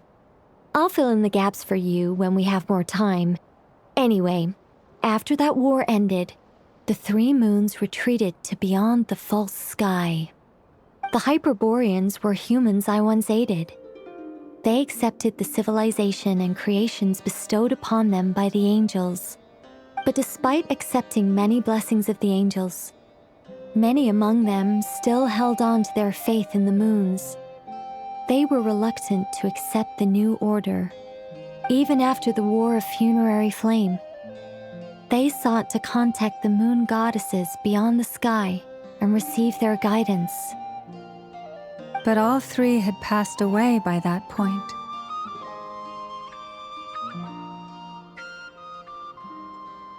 This mage has a unique method of communicating. Is she talking about the moons? Yes, but they did not know. And so, still they prayed for the moon goddess's mercy. After building titanic structures that consumed vast amounts of Kuvaki, at last they glimpsed the moons and heard their voices. But of course, they were gravely disappointed. For it was then that they realized the three moon goddesses were dead. Oh, that's such a sad story. It is. Humanity was in a very sorry state at that time.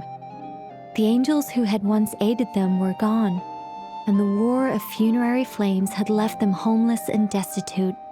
Just a second, I gotta ask. How relevant is all this history to the task at hand? Well, I mean, it's... Okay, it seems we've drifted into irrelevant narrative waters. It's been a while since I've had the chance to speak inside someone's head. As soon as I got started, I lost control and the words just flowed out like a waterfall. What I'm trying to say is... Right, yes, that's it. The relevant part is the ritual created by the Hyperboreans. The fact that they bypassed the false sky and saw the true moons implies that they successfully built a connection between Teyvat and the outside world. Which means, with enough Kuvaki and a sufficiently stable connection, it should be feasible to send one person over the border. Okay, so they built some kind of portal? Oh, yes. A portal. Yes. Is something wrong? You sound disappointed. I just didn't expect you to summarize it so well. It turns out I could have said all that in one word, if only I'd managed to think of it. No, please, it's fine.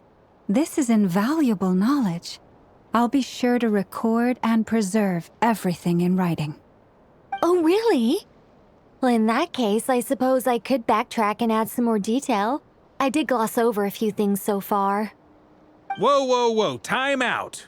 Let's summarize what we've got first. The Hyperboreans were the last ones to use this method, right? So we somehow need to find whatever structure they built and make sure there's enough Kuvaki to power it up.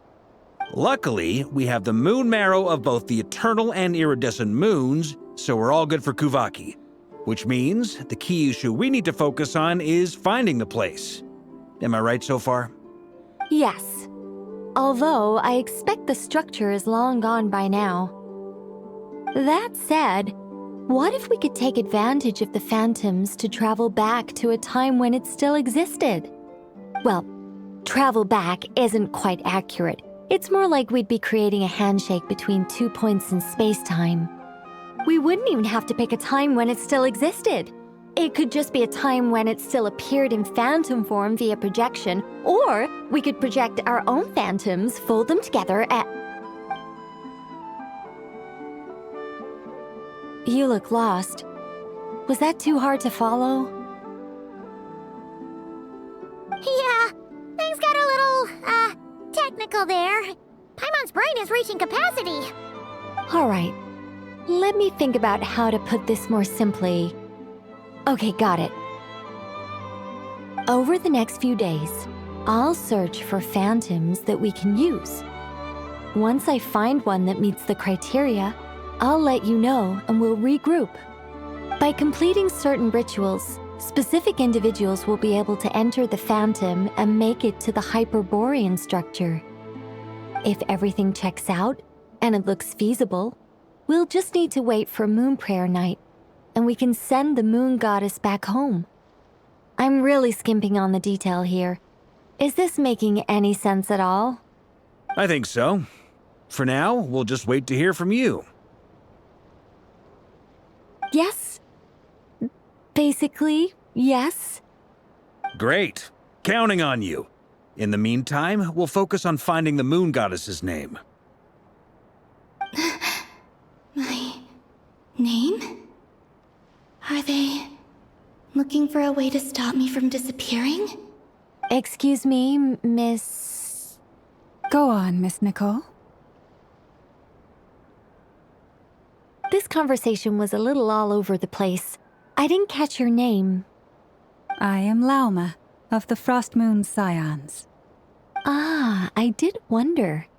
I noticed that you listened very intently when I spoke about Hyperborea and the moon's history.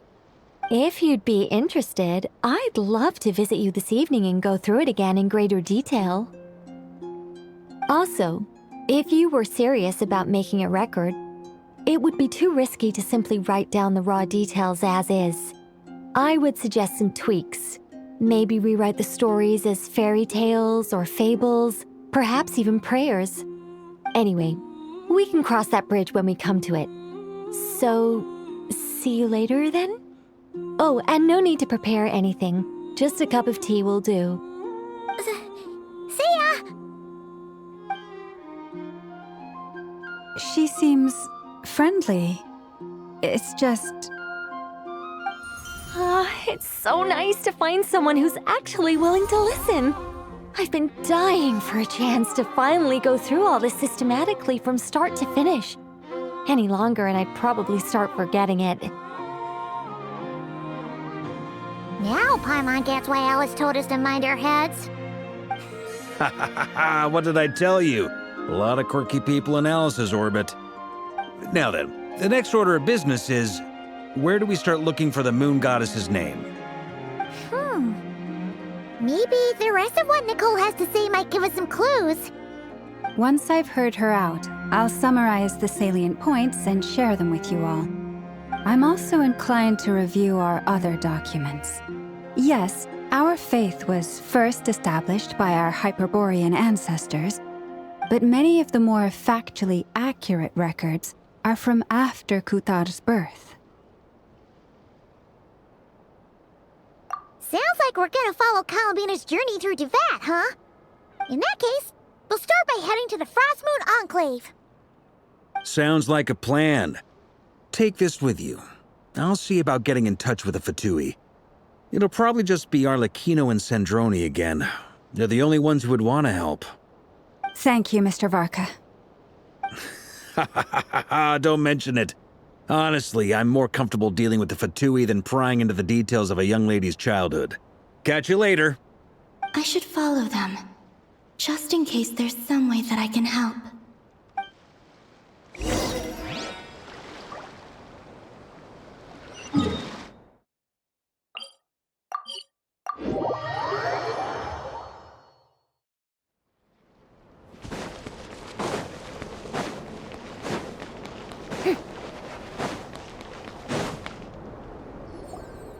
while ago, I took the time to organize all documents in our possession that pertain to Kutar.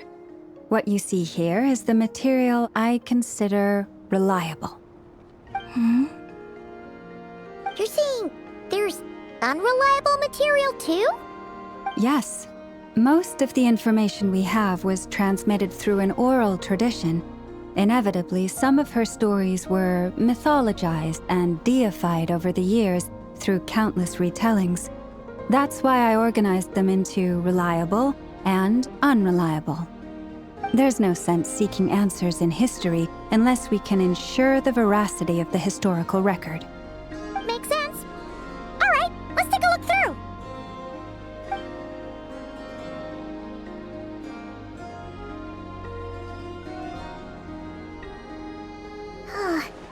Almost all these records refer to Kutar instead of Columbina. Although neither of those is her real name. Paimon's not sure what point she's trying to make. What we can gather from these records is that the Frostmoon Scions worshipped her as a god, placing impossible expectations upon her. I cannot fault them for their earnest faith, but for all their devotion, worshipping her day in, day out changed nothing. I imagine that none of it resonated with Columbina. It wouldn't surprise me if, even back then, she had already begun to reject the name Kutar and everything it represented. Lama speaks the truth. When I heard them call upon Kutar with hope and expectation in their voices, they may as well have been calling upon somebody else.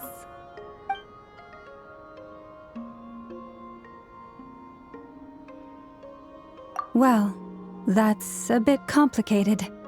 I looked at the level of detail, perceived authenticity, prose style, and how realistic their portrayal of Kutar seemed to be. Amongst the Frostmoon Scions of today, only I know of her existence, and I alone have spoken to her face to face. As such, I know that there are certain things she simply would never do. That being said, I have sensed some changes in her lately. Changes? Me? Seems like this is getting us nowhere. For what it's worth, why don't we check the unreliable sources too? Sure. Give me a moment.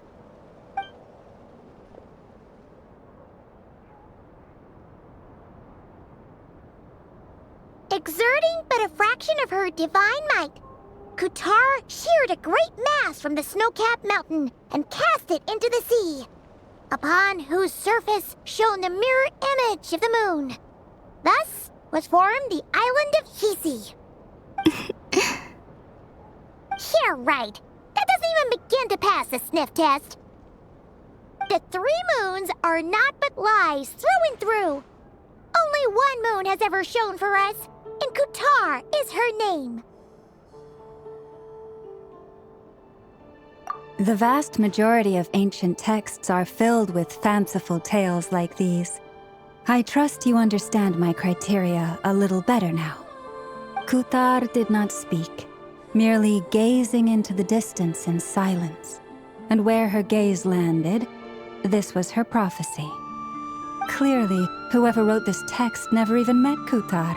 Otherwise, they'd know that her eyes are always closed. What about you, Traveler? What are you reading? Come on, let Paimon see. The child wished to build a wooden nest with which to shield a fledgling bird from the cold. But being so young and lacking in strength, the child could not snap the branches from the trees. Kutar was passing by. Upon seeing the child, she summoned forth the Kuhenki, who built a beautiful nest for the child. I remember that. Not knowing the meaning of Kutar's divine intervention, the child dared not to respond, and thus ran home to call their parents. But Kutar was gone. The moon chanter declared the event a miracle and took the nest as a relic, placing it on high for all to see. The child was named as one favored by the goddess and was greatly respected amongst the people. Yet, no further miracles were bestowed. and this matter was forgotten in but a few years. Huh. Any thoughts after reading that? Yeah. Columbina probably just wanted to join the kid in making nests. Ah. I'd originally considered this a fabrication, because Kuthar did not perform any similar actions in subsequent records. But now that I think about it, it does seem like something Columbina would do. It's just that... She didn't know how other people would interpret her actions. She was probably worried about making things difficult for people. And so, she gradually stopped joining in. Yes. Oh, that's so sad.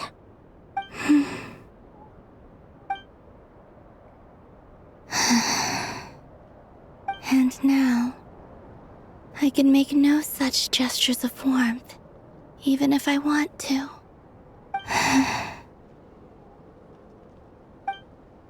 Still no name. That's a bit of a shame. But we did learn some interesting stories. That's gotta count for something. Varka said he was gonna set up a meeting with Arlecchino and Centrone, right? Let's go back to Nasha Town and see how he's doing.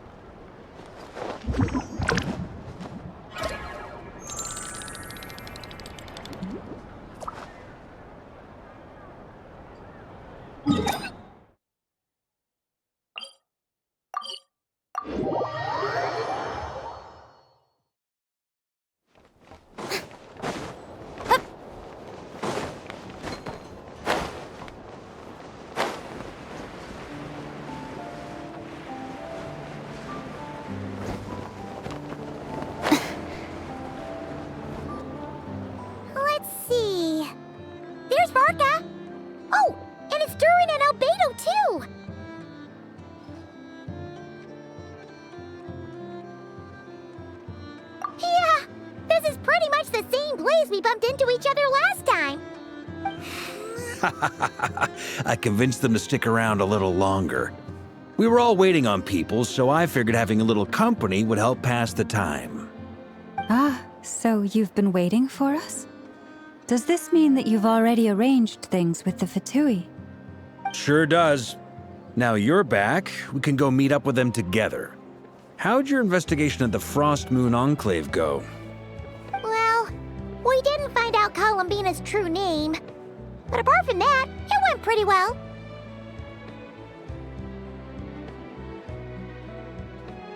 Aha, just as well that I didn't tag along then. I'm sure our moon goddess wouldn't want every man and his dog knowing all about her private life. Still, desperate times, desperate measures, I guess. Someone had to do it. So, Varka was waiting on us, but what about you two?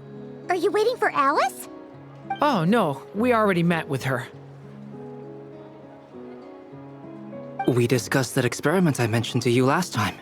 Oh, and she also handed me this communication device.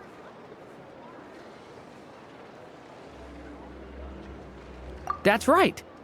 I understand she informed you about the relationship between the phantom phenomena and Tevat's borders, yes? She wants me to help her with some more experiments on that front. She said that she'll contact me through this device with more information. Ah, I see.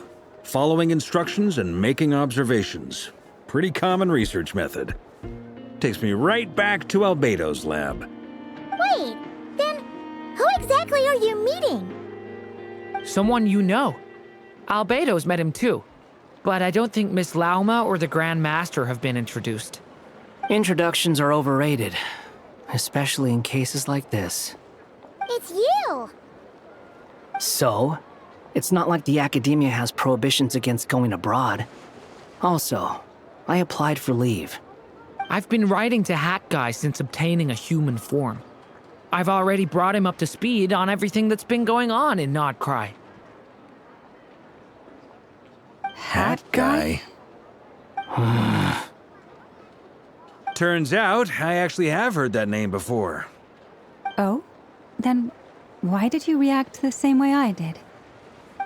I only knew the name, not the fella. But since we're all here, let's do some introductions for what it's worth. I'm Varka, Grand Master of the Knights of Favonius. Lauma, Moon Chanter of the Frost Moon Scions. And I'm a Driosh from the Vahumana Darshan of the Sumeru Academia. Hat guy. Good to see you again, Mr. Guy. I believe we last saw each other on the boat ride here.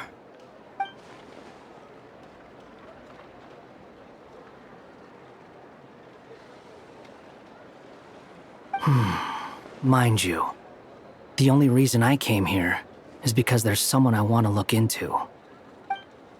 Who's that? The Doctor, also known as Dottore, second of the Fatui Harbingers.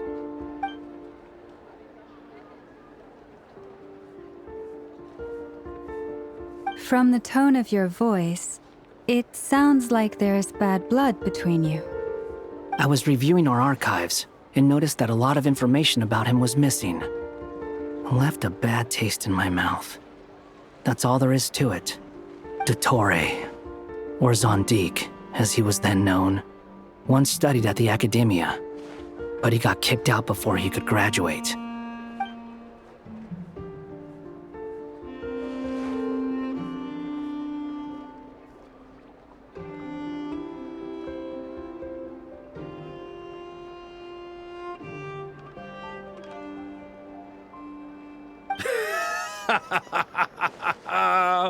So the Harbinger's #2 man is a college dropout? How embarrassing for them. Last we heard, he was planning something. We actually heard that a few times before, even coming to Nocturne, but we haven't seen a trace of him since we got here. He only appears when something interests him. For all we know, he might have left already. But the fact he did something here at all is worth noting. It'll fill a couple extra lines in his file. Why does it sound less like a file you're writing and more like a criminal record? Anyway, we were just about to meet 2 of the other Harbingers. Want to come along? You might learn a thing or two about him there. Sure. Even though they're Harbingers, well, they're old acquaintances of ours, so, you know, when you talk to them, try to be... I got it. The Frost Moon Scion's relations with the Fatui remain tense. Forgive me if I do not attend. In that case, we'll continue assisting Miss Alice with her experiments. Good stuff. Everyone's having a fruitful time. All right, we better get going. I'll lead the way.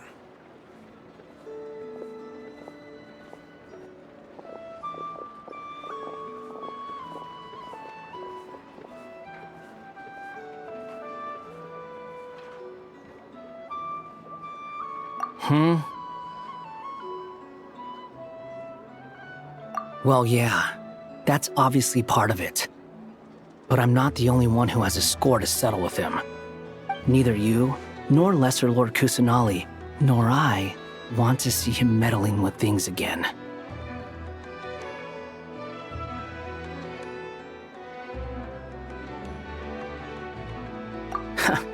What's the hurry? Don't worry. Pigeons always know which way home is.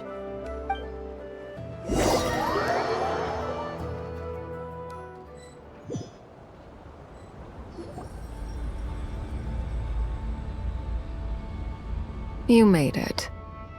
Who is this? A scholar from Sumeru. They call him Hat Guy. He's an old friend of the Travelers. Wait, this is the Academia representative you wrote about? He doesn't exactly look the part. I believe this will prove my identity. You'll notice it bears the seal of the Sanctuary of Surasthana. Well, what do you know? So it does. All right then. My mistake. It's fine. I expected as much. What? So as I mentioned in my letter, the Academia's got its eyes on Dottore. But this matter remains top secret. Apart from those assisting in the investigation, the fewer people who know, the better. If anyone asks, I'm here in Nocturne to pursue my personal academic interests. Got gotta say, Varka, you did pretty well to keep all this under wraps for so long. Sounds like you got in touch with the academia about this way back. Haha, you flatter me.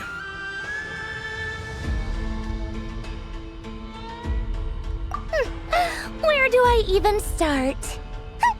Remember that time we fought RAZER at Star Sand Shoal? He sure let me have it then, didn't he? I'll bet Dottore had that all sketched out, with me as his convenient little pawn. He could not care less about us if he tried, but hey! The feeling's mutual. Does Dottore really strike you as the sort who values his relationships with his colleagues? Fair point. Definitely not. Which is why I always keep my guard up whenever he starts making suspicious moves. To that extent, our motivations align. On top of which, I consider you trustworthy people. Now, back on topic. In the wake of the RAZER of Solnari episode, Sandrone and I grew suspicious about Dottore's complete inaction during the entire affair.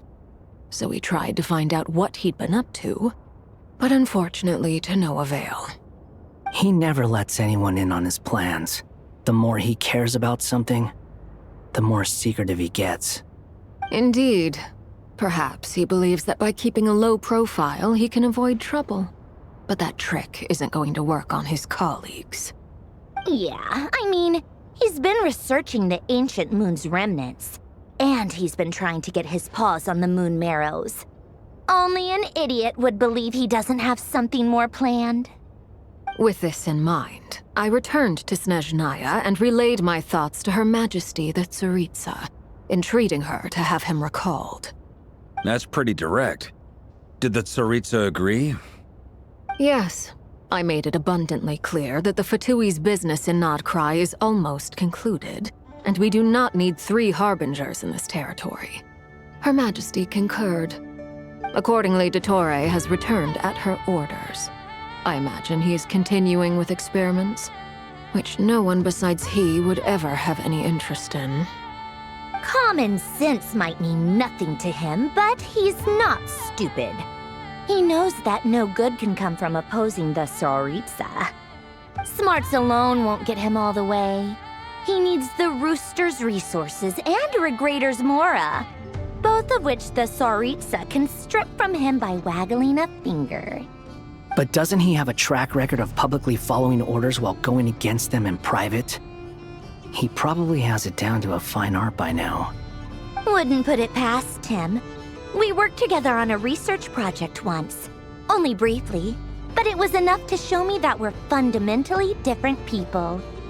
He has no interest in doing things methodically, stage by stage. His thoughts jump all over the place, and the moment his curiosity is satisfied, or he gets the results he wants, he disappears. The only similarity we share is that, once we set our minds on doing something, we will see it done, whatever it takes. Well, we definitely saw some of that in your battle with RAZER. You got so competitive. Ugh, do not remind me.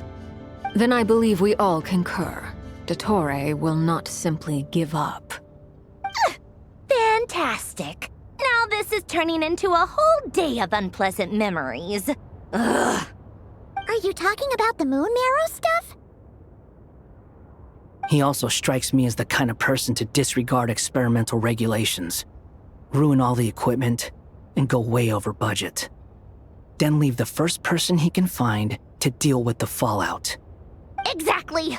This one time, he was running some high-temperature experiment and the substance exploded. But does he care? No. He orders his subordinates to open the device so he can observe the results, which causes the gas inside to leak out. That gas was poisonous! If I hadn't been there, who knows how many people might have died? And after all that, he left while I was still cleaning up after his mess. What a waste of time, he said. Waste of time? The nerve! He wasted my time! You've been bottling that up for a while, huh? Hat guy, I must say, You seem awfully familiar with internal Fatui affairs, especially when it comes to Dottore. Thank you, Lady Harbingers, for providing such valuable information. I have no other questions for now, so I'll be on my way. Wait, what? You're just gonna leave? You're welcome to join if you want. Ugh. Just when Paimon thought he'd finally mellowed out. He makes quite the impression. I'll say. I've met tons of headstrong people, but not many of them would join me in bad-mouthing Dottore. Anyway, back to the main agenda. Barca, you said that Columbina has gone missing? Or rather, disappeared. Yeah. We're working on building a connection between her and this world. The simplest method is to find out her real name. I've actually asked her that question before, but she said she didn't know. Considering our relationship, I doubt she was lying to me.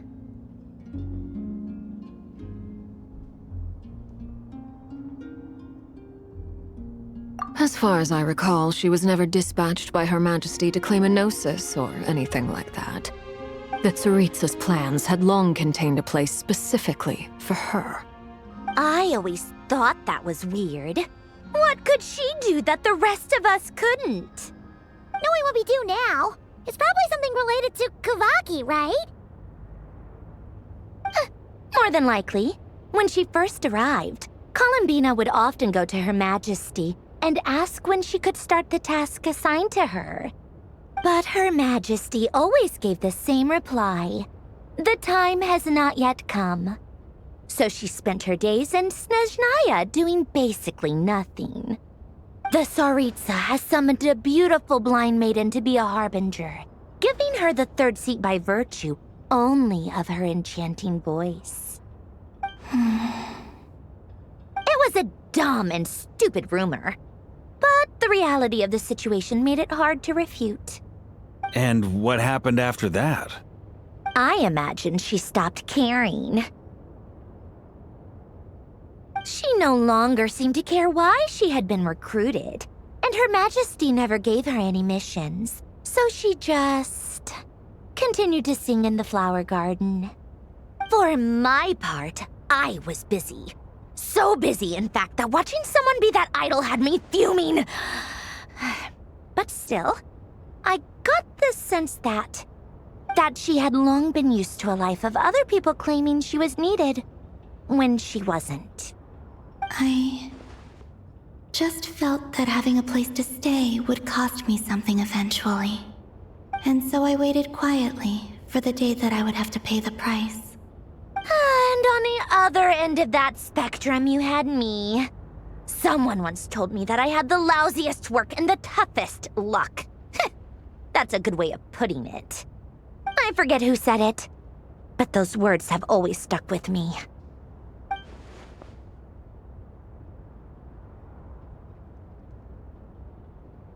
But you've done your job exceptionally well all this time. Because at heart, you are a conscientious person.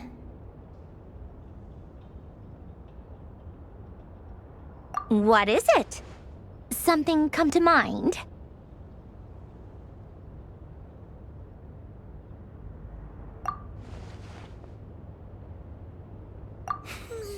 That makes sense. Nothing screams you are needed like your name shouted from across the town. Well, good luck with it. But if you ask me, Columbina is still the most shoutable name. I'm just so used to it now, after all the arguments we've had. I can't be bothered trying to remember another name for her. Nor I. Sandrone. Harlequino.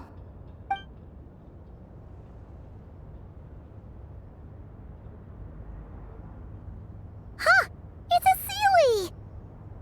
Does that mean Nicole has news for us? Ladies, I thank you for your hospitality. If the chance ever comes up, I definitely owe you both a drink sometime. I'm sure it will. You can make your own way out. Heck, You've been here enough times, you probably know your way around better than I do. Okay, time to do what adventurers do best. Follow that Sealy!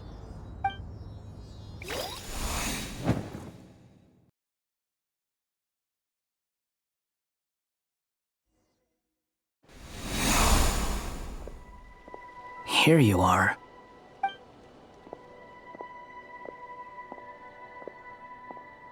Oh, hat guy. How come you're back so soon? Did things go all right with the Fatui? Fine. Dotori's been summoned home by the Tsaritsa. Couldn't get much more than that. How about you? Any progress with the investigation? Unfortunately not. We've tried everything. Different phantoms, different locations, different points in history. But the results were the same each time. Abyssal monsters roaming the land. People crying out in despair, with no hope of being rescued. Every time I see it, I can't help but think, is this what it was like in Mondstadt when Dragonspine Durin attacked? And if I fail in the task I've been given, will I create yet another tragedy? That's just meaningless speculation. When we encountered similar phenomena previously, I tried to interfere with those illusions, using sounds and lights to guide them. However, we could not change their fates. At most, we were able to extend their existences. The events of the past are like fate that has been written into Irminsul. There isn't a living thing in Teyvat that can escape its past. But Miss Alice instructed us to try to find ways to change the outcome that these phantoms face. It's an impossible task. Can't you just refuse? Since she asked us to do this, I feel like it can't truly be impossible. Or if it is, well, mages can make the impossible possible. I could not have been born as Durin otherwise. But you also said that your past 39 attempts were fruitless. That's true. But you're still going. Yes. After this many futile attempts, surely you realize that you're not doing this because you still believe what some mage told you. It's because you want her hypothesis to come true. It's something you wish for deep inside. So, think for yourself about what you want to do. As long as you don't believe it's futile, it isn't. Yeah. Previous experience indicates that we cannot touch the phantoms, which limits the effectiveness of our interventions. If we want to clear this hurdle, we need to break this rule somehow. Same thought here. Following the same rules means repeating the same failures. Reducing ourselves to mere playthings of fate. So you mean we need to figure out a way to make contact with them despite knowing that we can't? Yes, and I suspect that's something only you are capable of. Everything in Teyvat is logged in Irminsul, but the withering that once occurred in Sumeru was a sign that the Great World Tree was being corrupted. This corruption allowed things that should not have existed in Teyvat to appear. This is tantamount to rewriting reality to an extent. You're saying abyssal power might be able to affect those phantoms? No one's ever tried it before. If you're gonna try it, it'll take courage. And you have to be confident that you can control it. Is anyone there? Has anyone seen my daughter? She's missing. I have to find her. I hear someone inside. Spargana? Are you in there?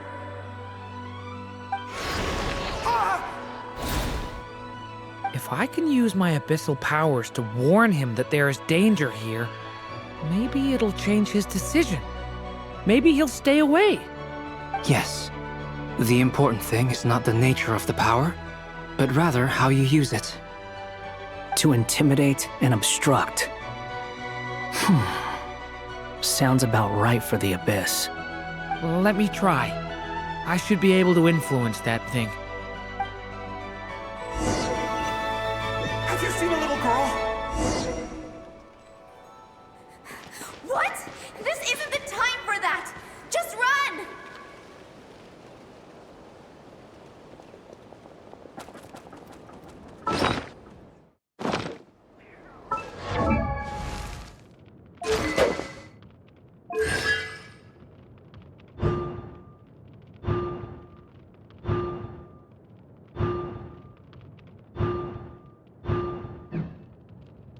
I hear someone inside.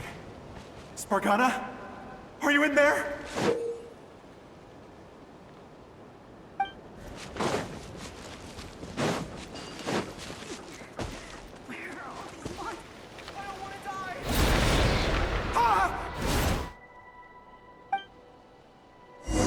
Have you seen a little girl? What? This isn't the time for that! Just run!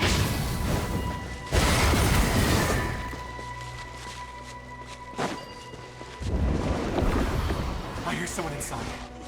Spargana? Are you in there? What is this? Looks dangerous. I should get out of here.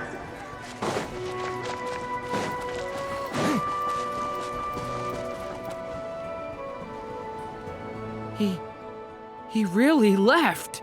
Ha! We did it! Don't celebrate too soon. Follow him. See what he does next. Monsters approaching from the front. You need to stop them and create an opportunity for him to hide.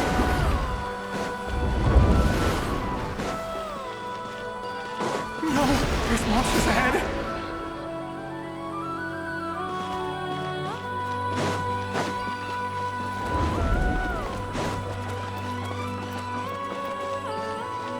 Wait, is that the barrier I saw earlier? Why is it appearing now? It's as if someone's controlling it.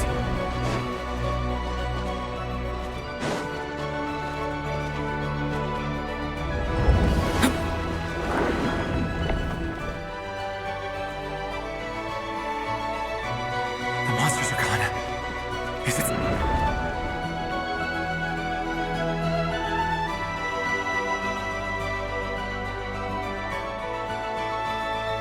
barrier's gone too.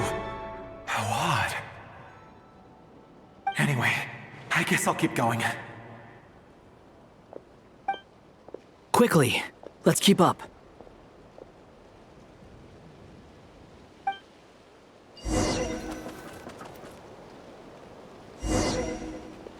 Wait, there was someone else here? Don't go any further. We've got anti-monster traps laid out everywhere. But my daughter must just be up ahead. I have to go. This way's blocked.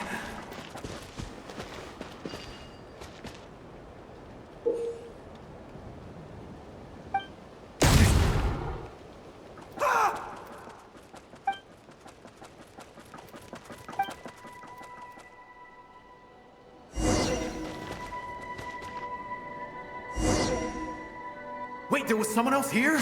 Don't go any further. We've got anti-monster traps laid out everywhere. But my daughter must just be up ahead. I have to go. This way's blocked.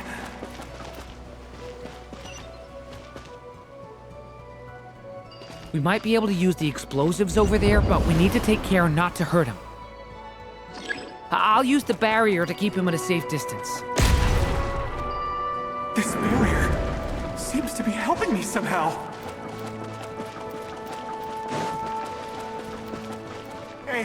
Hey, wake up! Oh, no good. Gotta keep moving ahead.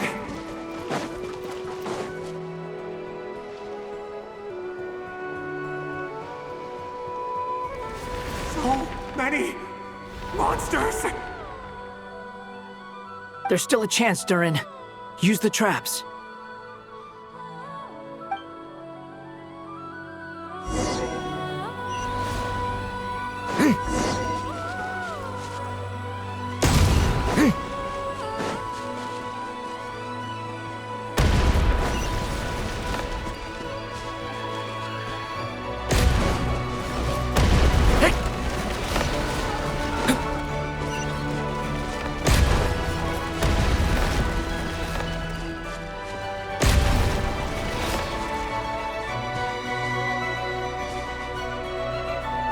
This is a new development. I've never seen this happen before.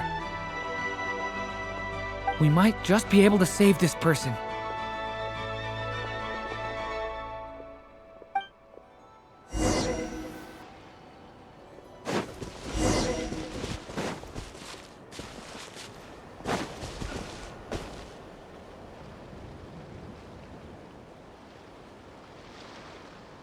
Hello there. Have you seen my daughter? Spargana is her name. She's carrying a large backpack. Get out while you still can, you fool. You won't find any survivors here. But I can't just leave her here. She must be so scared right now. Sorry. Wish I could help, but I haven't seen her. You'll just have to keep looking. Okay, thank you.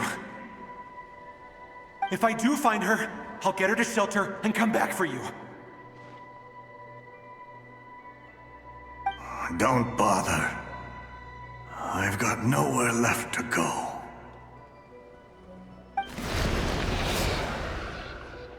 What's that noise? Monster! No, if he goes inside, he'll be walking into a trap.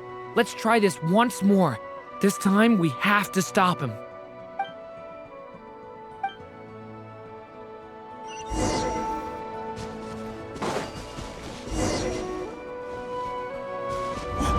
Why? How will I know where Spargana's gone like this? You know what? I'll trust this strange barrier. It's gotten me this far after all.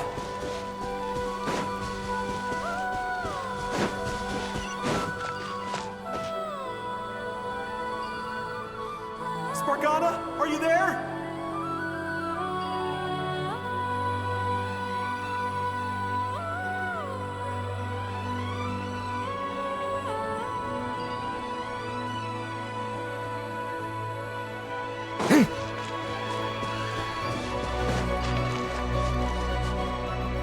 What? Hey! Let us out!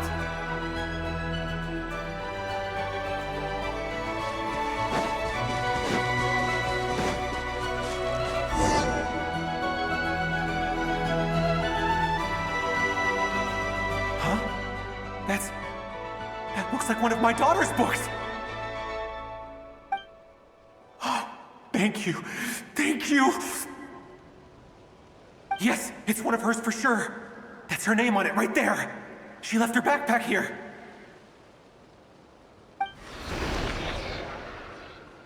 Durin, just like last time. Use the explosives.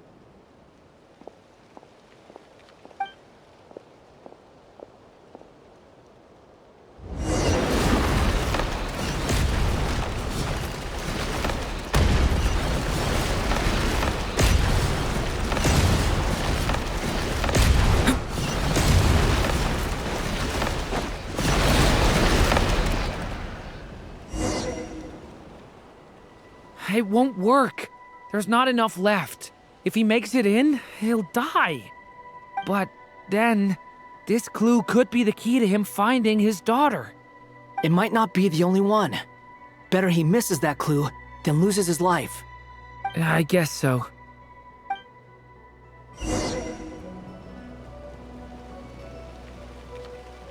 Stop him, Durin. We can't let him get any further in. That's my daughter's book! She's passed this way! Why? Why won't you let me go in? I've searched and searched and searched just for this! But how will I find her without any clues? I no longer have anywhere else to go.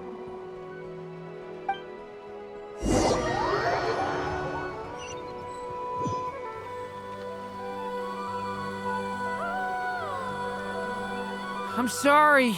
I'm so sorry. He refuses to go anywhere else. Whether he opens this door or not, all that awaits him now is death. We couldn't change his fate. Albedo? Hat guy? Let's try one more time. I don't know how we're gonna do this, but I don't want to give up either.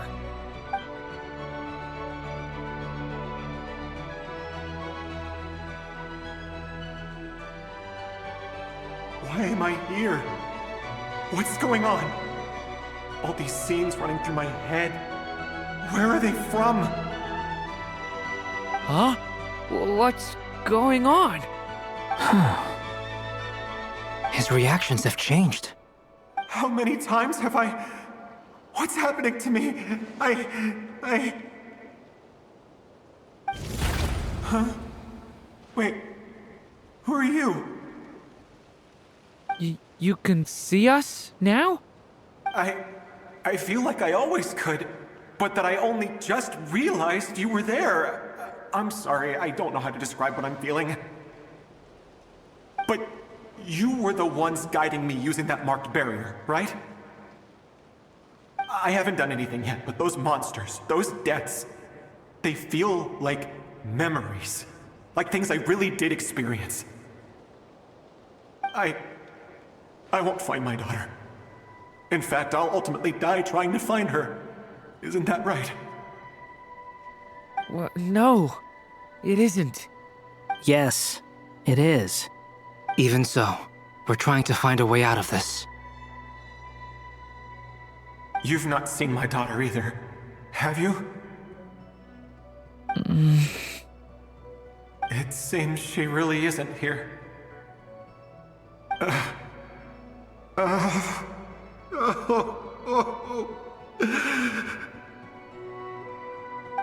I'm sorry we couldn't help you.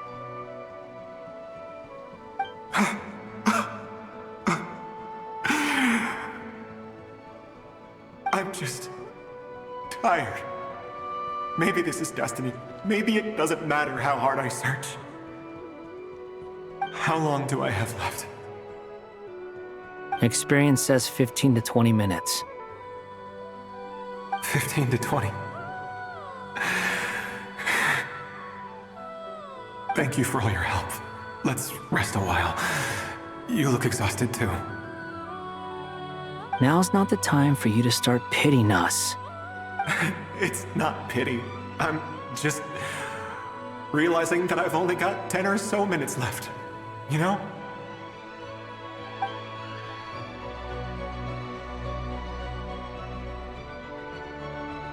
You say you're from Mondstadt, yes? A place with windmills, where people enjoy limitless freedom? And you're from Sumeru, where they've built an academy into a giant tree? Yes. It seems you've never heard of either place. Those names are unknown to me, I'm afraid, yes. Have you heard of Hyperborea? I have, but I heard that it was destroyed in the distant past. I see. That was where my ancestors once lived. What about Delphi Pytho? Was it later rebuilt? I've never heard that name. Then what about Sal Vindagnir? I have seen that name on stone tablets on Dragonspine. But I'm afraid the only things left of that place are its ruins. I see. Sure enough, there was no way to turn this around, huh? I'm sorry. I was the one who asked to chat, but it seems like we're too many ages apart. There's barely any common ground to start from. It's all right. We did hear something new, at least. From how you speak of your lives, things must be going all right for you, I guess. They are. Mondstadt is a place of freedom and happiness. There's a lot of good people in the church and the Knights of Favonius, and even outsiders find that it's an easy place to feel at home. We have festivals a few times a year. Everyone gets together to drink, sing, and be merry. Sumeru is a lot more uptight. Not really the kind of place where you can relax. It's a nation fraught with problems wherever you look. But if all you want in life is to seek knowledge, I guess it's pretty much paradise. That's wonderful. In other words, after this all-devouring black tide passed, humanity did not merely avoid extinction, but rose to build prosperous civilizations anew. I mean, I can see you all right now. That must mean the future isn't a total mess, right? That's true. Well, time's almost up. Let's part ways, I think. Might be best if you don't waste too much time on me. The chances are slim, I know, but I'd like to spend these last few minutes looking for Spargana. If things work out, I'd love to tell her about what I've heard. May we meet again. Well, or not, most probably. In that case, may your wishes come true.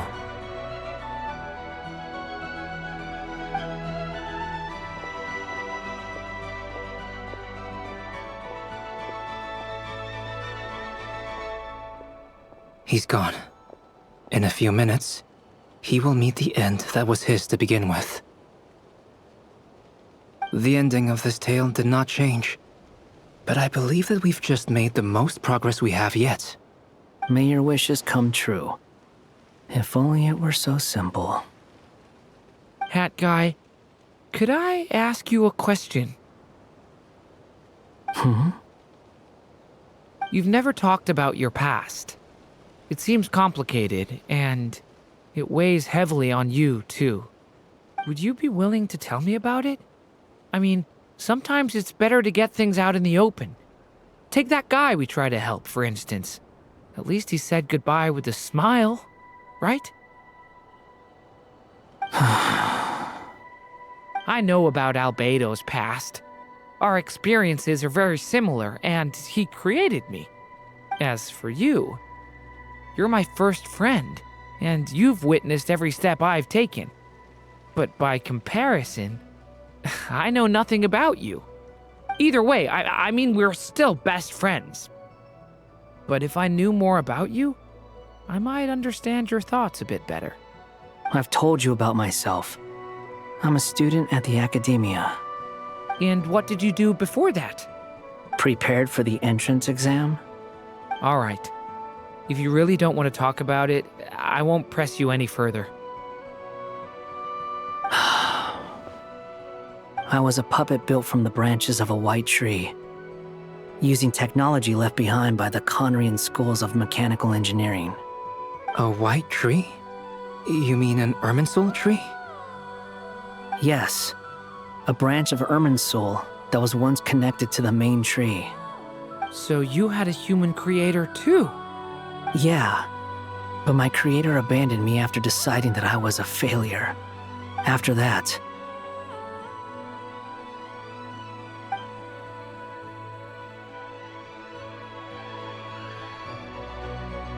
Durin, resisting the influence of the Abyss, suppressing the urge to destroy, trying to do the right thing.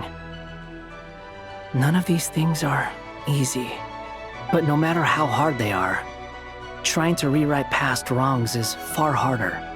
You asked me if you would create a new tragedy if you failed.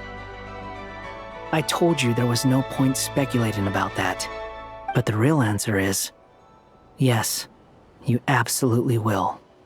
That guy. But at least you've got people here to help steer you away from the wrong path. So, just keep aiming towards the light. I will.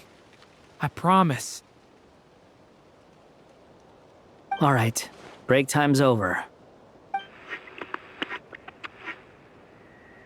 Hello? Durin speaking. Hello, friends, it's me.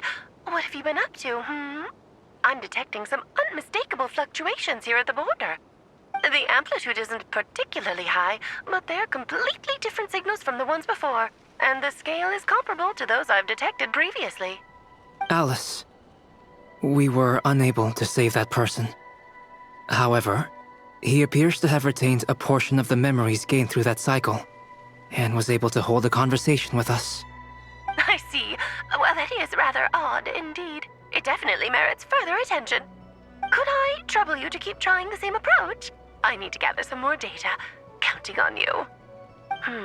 I should probably have Nicole come and check this out as well.